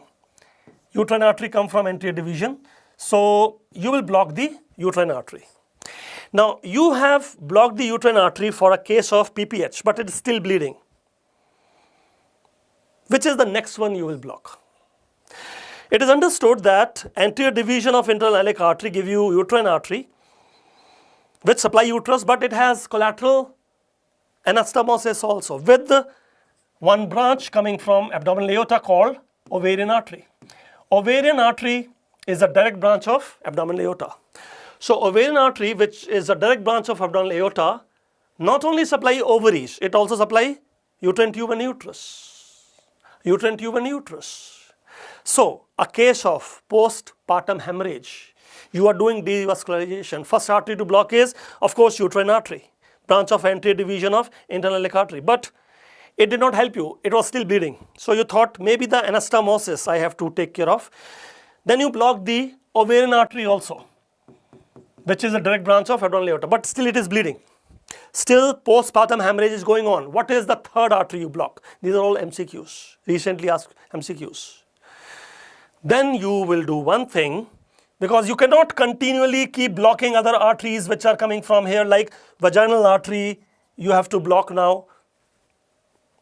Instead of doing that, instead of blocking the vaginal artery, which can also supply uterus, you will block the anterior division of internal iliac artery. You will block the anterior division of internal iliac artery. So question was in a sequence, which is the first to block? Number 1, uterine artery, and number 2, the ovarian artery, and number 3, anterior division of internal iliac artery. Why are you blocking anterior division of internal iliac artery? Why not the main trunk itself? You can block the main trunk also. Why you are taking so much of bother that you have to block anterior division only? Why can't block this one? Because if you block this one, you will have the lady coming to you after some days with gluteal ischemia. Superior gluteal artery is very important artery for gluteal region and sciatic nerve also. It is the major artery supplied to sciatic nerve. So sciatic nerve, what is the major artery? Superior gluteal artery, branch of posterior division. You would have compromised that. You don't want that. You don't want to block the main trunk of internal iliac artery, which might lead to decreased blood flow in superior gluteal artery with gluteal ischemia, sciatic nerve ischemia. You don't want that. That is why you block here. And this is one diagram which I have to show you. And as you see this diagram, this is right-sided pelvic region, right-sided pelvic region. And as you say, this is right-sided pelvic region. This is common iliac artery, which is giving us two branches. The branches are, this is right-sided common iliac artery, which we were drawing in the diagram, is giving two branches. One is external iliac artery, which we are not bothered about. External iliac artery we are not bothered about. We are more bothered about internal iliac. And the other branch, as you see, is the, which color to use, let us say white, internal iliac artery. And this internal iliac artery, you are not blocking the internal iliac. This artery forceps is not under internal iliac artery. Then where is this artery forceps? Where will you put your ligature?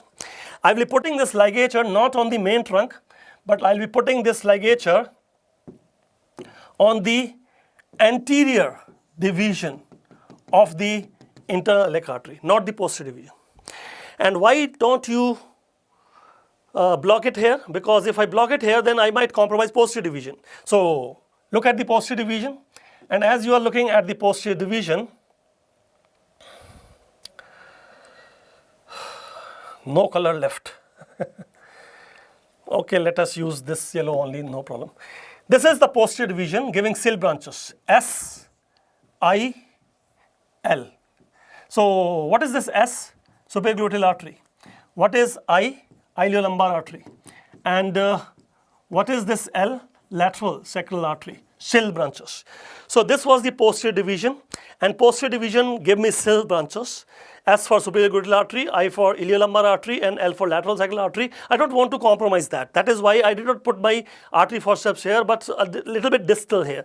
This is the block which we are doing, so as to let the blood continue into superior gluteal artery and let the sciatic nerve survive the procedure. Because sciatic nerve's chief supply is superior gluteal artery. You cannot compromise blood in this area. Plus gluteal region also, major artery is superior gluteal artery.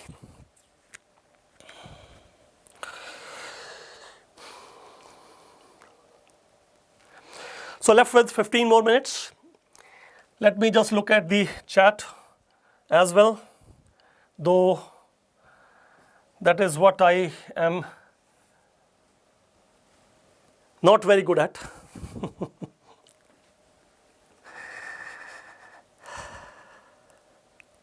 Sir, how many more sessions are there? Anatomy will be over in 15 minutes. After that, you'll have 18 subjects left, physiology onwards, physiology, biochemistry, like that. OBG will be there, of course.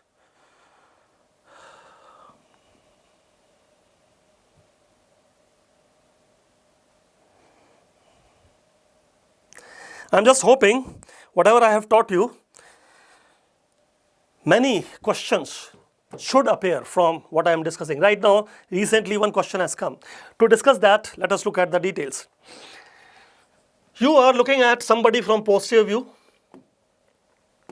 You are looking at somebody from posterior view and you are asking a normal individual to stand on one foot. This foot is fixed to the ground and you call it as stance phase in walking. So in walking, there will be one foot fixed to the ground, the other will be moving. This is swing phase. The foot is in the air.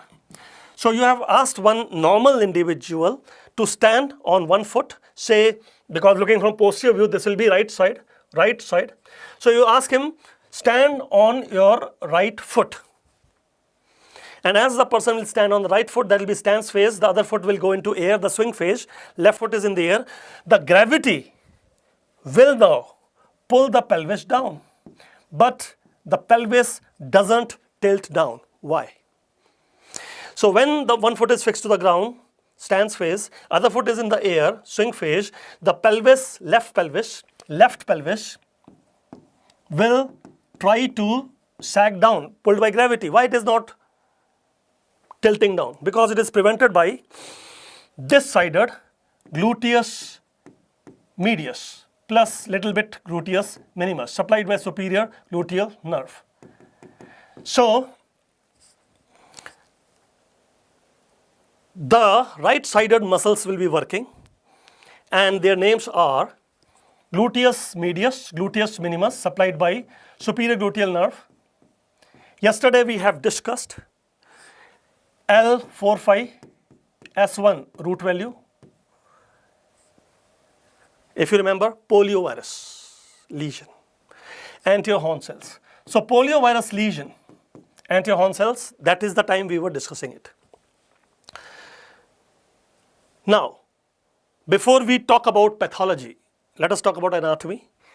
Normally, what happens is that the glutei muscles here, gluteus medius and minimus, what is the origin? Hip bone. And what is the insertion? Greater trochanter of the femur. That is origin, this is insertion.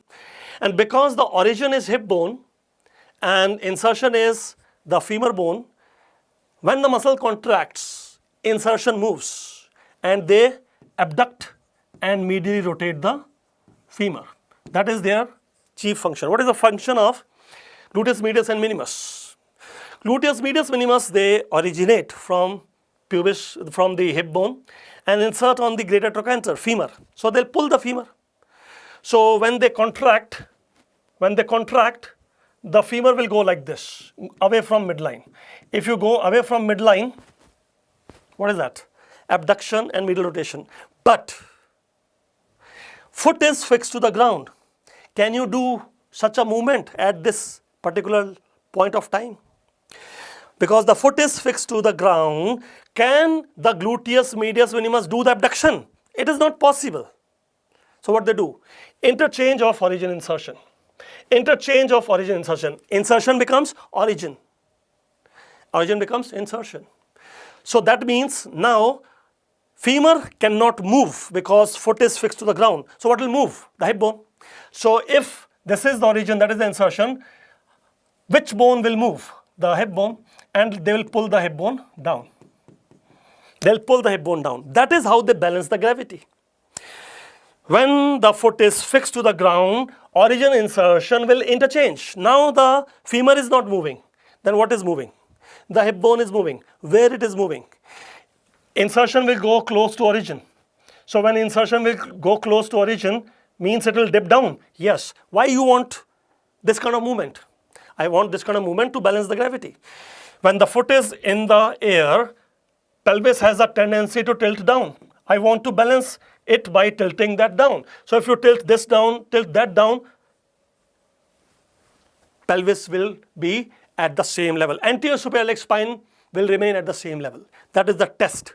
You do what is called as Trendelenburg test. Trendelenburg test. So how do you do Trendelenburg test? Put your thumbs on the anterior spine and they should not tilt. When you do all this, take this foot up, that foot up. Anterior spine should remain almost horizontal level. And that is possible because of these muscles. Now, polio patient has come. And the glutei muscles, they are not working. Say gluteus medius is not working because superior gluteal nerve is compromised, because there was a polio patient. There is a polio patient. Anterior horn cell damaged. Superior gluteal nerve damaged. Gluteus medius not working. Minimus not working. Now what will happen? You tell this patient, stand on your right foot. Stand on your right foot and take the left foot into air, posterior view. Left foot into air. You will find the pelvis will be pulled down by gravity. Excessive pelvic tilt will be there. Now, why there is excessive pelvic tilt here? Because the other side muscles, they are not working. There is polio palsy, so they are not working. So these patients, they will drag the foot on ground because limb length will become more. If pelvis is tilting down, then limb length is more. If limb length is more, they will drag the foot on ground and gradually they will learn something. They will develop what is called as lurching gait. The spine will bend to the same side of lesion. They lurch, lurching gait, to clear the foot of the ground. So these patients who has lesion on the right side will bend to right side. Spine will bend to right side. The lesion is on the right side and they bend to right side. Spine will bend to right side, lurching to right side to clear the foot of the ground, because you cannot drag the foot on ground. And why the foot was dragging on ground? Because pelvic tilt, lower limb length is more. You wanted to clear the foot of the ground. The question which came recently, which no faculty, I think one faculty has answered correctly, only one faculty. This is Trendelenburg test positive on which side? This is Trendelenburg test positive on which side? This is Trendelenburg test positive on right side.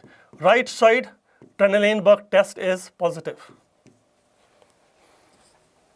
When right-sided Trendelenburg test is positive, right-sided superior gluteal nerve is not working, right side glutei muscles are not working, and the lurching is towards right side. Be careful.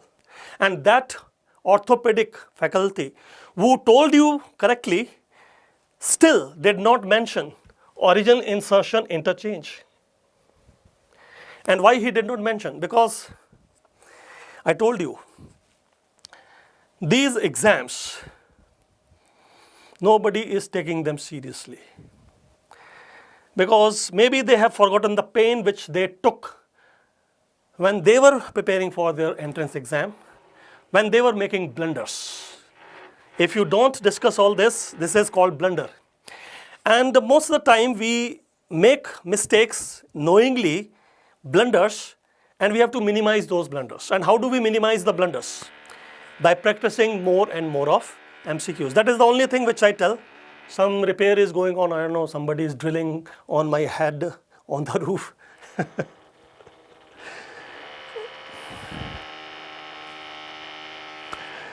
So, okay, I hope you got my point. Concept is important, and the thing is, have you noticed this question is coming to you for last 5 years? Have you noticed that? Why they keep repeating? Because you are answering them wrong. And why are you answering them wrong? Because nobody is teaching you in a proper fashion. They are casual people. They don't take. I have not forgotten my pain which I felt when I was preparing for my entrance exam, year 2000, 21 years back. I have not forgotten that pain. And still I feel that pain. And I transfer it to you. Psychiatric transference. I feel your pain. And that is why I have a lot of sleepless nights also. Just wanted to make sure when you say right-sided Trendelenburg test is positive. What exactly does it convey? And this is what it conveys. And this is not given in any textbook. This is all journal-based questions. Journal-based questions. National Medical Library, NML, America. There I have read and gone through those details and checked it, counter-checked this. Trust but verify, all those things, because that is what I do. And what do you think? This is an anatomy question.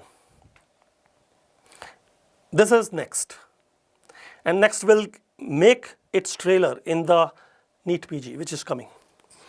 Next is interdisciplinary questions. Two faculty will sit together, they will discuss and make one gray area question.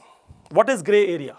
Gray area is the area which nobody teaches. Anatomy people will think that orthopedician would teach, and orthopedician will think anatomy people will teach, but nobody teaches this area. I teach that area. My expertise is in that area since 20 years. I make sure to teach those things which nobody is teaching.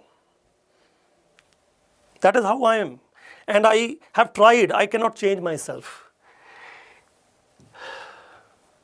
People take life very cool. So I thought, why should I be so much bothered? But the point is, somebody has to take pain. And it is not that there are not people in this world who don't take pain. There are people. I can name them. Dr. Apurv Mehra is one of that person. Dr. Tamim.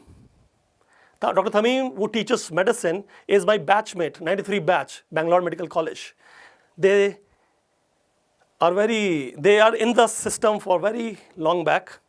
So they take this kind of pain. I have some very few people I can count on fingers actually, who are still feeling that pain of students. One question came recently, it was asking you about this muscle. This muscle. The longest muscle in our body. The longest muscle in our body, that is the sartorius. And sartorius, the longest muscle in the body, anterior thigh muscle, taking origin from hip bone, anterior superior iliac spine. Taking origin from hip bone, anterior superior iliac spine, and inserting on upper medial tibia. Upper medial tibia. When you say it is upper medial tibia, that is where you have anserine bursa, and it is at the level of anserine bursa where you have three muscles inserting upper medial tibia. Now, since this muscle crosses hip joint anteriorly and crosses the knee joint posteriorly, it will fold both of them. Fold means flexion. Fold the hip, flexion of hip. Fold the knee, so flexion of the knee. So it is a muscle which will do flexion at the knee and flexion at the hip also. There are very few muscles like that which can fold both of them. So crossing hip joint anteriorly will pull the femur anterior, fold the hip joint. Crossing knee joint posteriorly will pull the tibia posterior. If you pull the tibia posterior, knee flexion. But along with that, it has two more actions. Actually, Sartorius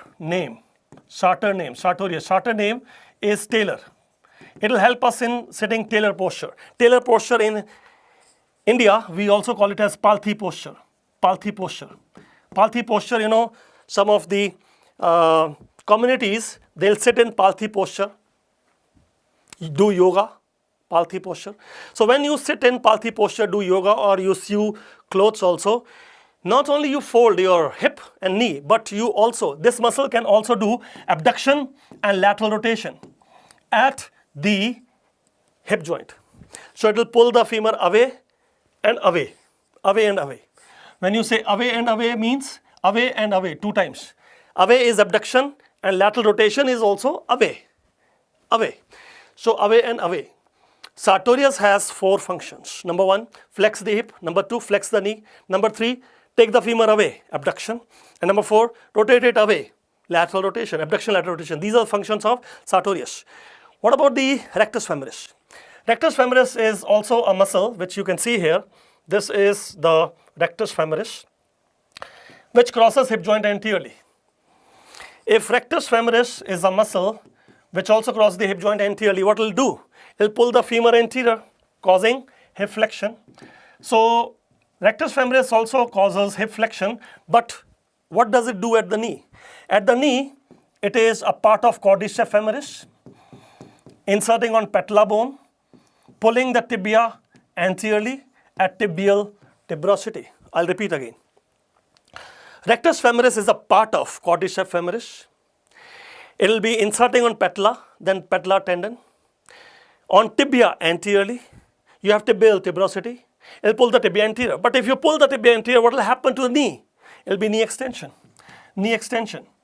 What is the chief muscle of knee extension? Chief muscle of knee extension is quadriceps femoris. What is the nerve supply? Femoral nerve. What is the root value? L234. What is the root value of patellar reflex? 3-4. I'll repeat. Rectus femoris is a part of quadriceps femoris. Maybe rectus femoris is causing hip flexion because it crosses hip joint anteriorly like sartorius. It may be agonistically working here, but at the knee joint antagonistically. At sartorius is flexing the knee, rectus femoris is extending the knee. It is antagonistic action now. And how does it do it? Tibial tuberosity on the anterior tibia and pull the tibia, anterior knee extension. You take a knee hammer, knee reflex, patellar reflex, what is the root value? L34. L34, what is the nerve you are activating? Femoral nerve. Femoral nerve, L234. You remember femoral nerve gave a cutaneous branch? Femoral nerve gave a cutaneous branch, and that cutaneous branch was L4, saphenous nerve. Saphenous nerve supplying medial malleolus. Saphenous nerve supplying medial malleolus, and that is where?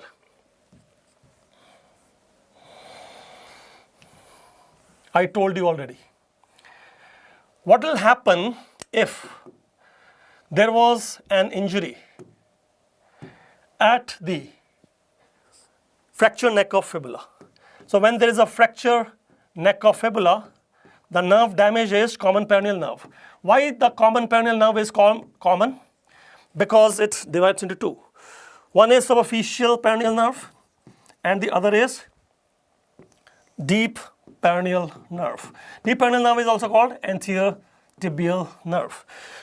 So when there is a fracture neck of fibula, common peroneal nerve is damaged, and it is called common because give two branches, deep superficial peroneal, deep peroneal. Superficial peroneal goes to lateral leg and supply the lateral leg muscles, which are everter muscles at the subtalar joint. So what are the everters at the subtalar joint? The superficial peroneal nerve will go to the lateral leg compartment and supply everter muscles. Take the sole out, eversion, sole eversion at the subtalar joint. So eversion at the subtalar joint is done by superficial peroneal nerve, loss of foot eversion in this injury. Not only loss of foot eversion because of paralysis of everters, namely peroneal nerve, so peroneus longus, peroneus brevis. Peroneal nerve, that is why the muscles in the lateral leg are peroneus longus brevis. So peroneus longus brevis, which are everters, they will be compromised and cannot turn the foot outside.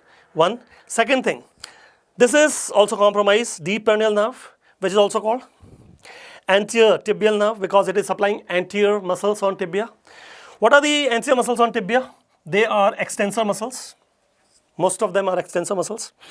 Extensor muscles, but which name? Tom, Dick and Harry. Tom, Dick and Harry. Extensor Tom, Dick and Harry. Who is this Tom, Dick and Harry? T, tibialis anterior. D, digitorum longus, so extensor digitorum longus. H, hallucis longus, so extensor hallucis longus. L5, if you remember, L5. So if you want to do ankle extension or great toe extension, ankle extension, great toe extension, then which root value? L5. The deep peroneal nerve, L5, root value is compromised, cannot do dorsiflexion or of the ankle or great toe because extensor digitorum longus is not working, extensor hallucis longus is not working, and tibialis anterior is also not working, which can also help in dorsiflexion as such. Though it is also helping in inversion, it also helps in inversion with tibialis posterior. Even if tibialis anterior is not working, tibialis posterior is still working. So tibialis posterior can still do inversion. There are two inverters, two everters. Two everters are peroneal muscle and two inverters are the tom, anterior tom, posterior tom. Anterior tom is tibialis anterior, posterior tom is tibialis posterior. Two inverters, turn the sole inside, inverters. So any injury of common peroneal nerve, there will be problem of foot eversion and problem of foot dorsiflexion. There will be a foot drop. Plus you already know. What is great toe dermatome? L5.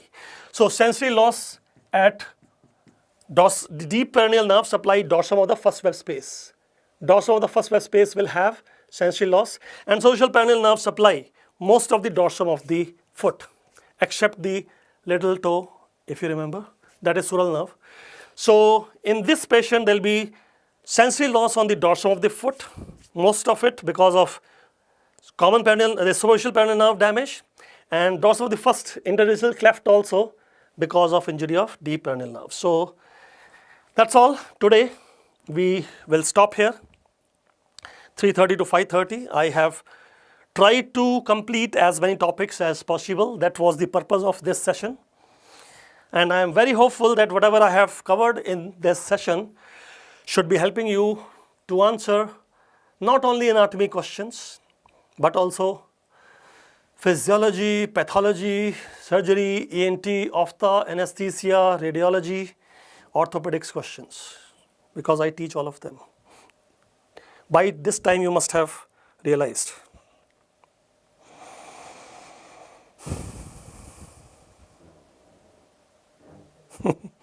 Thank you very much. It's always a pleasure, and we are lucky people that you people give us the opportunity to stand in front of yourself. See, I feel lucky because it is of course a blessing by God, but it is you people who give us the opportunity to stand in front of you and serve you. That is the purpose of a teacher. Teacher is just like a candle, and candle should burn till it burns off to spread the light. That's what I believe in. I have no other purpose. Yesterday also I told you I have only one purpose.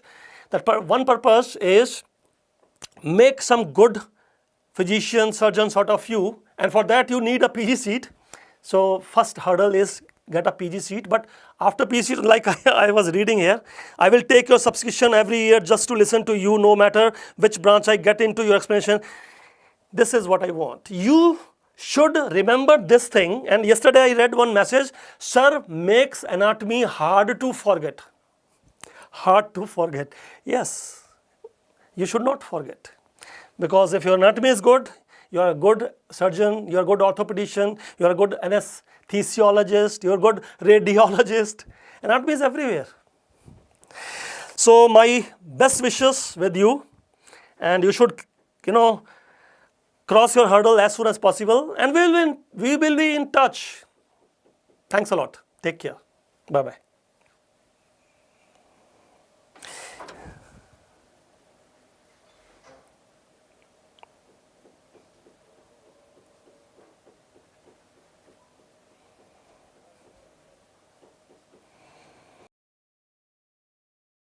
Subscribe and press the bell icon so you never miss an update from PrepLadder.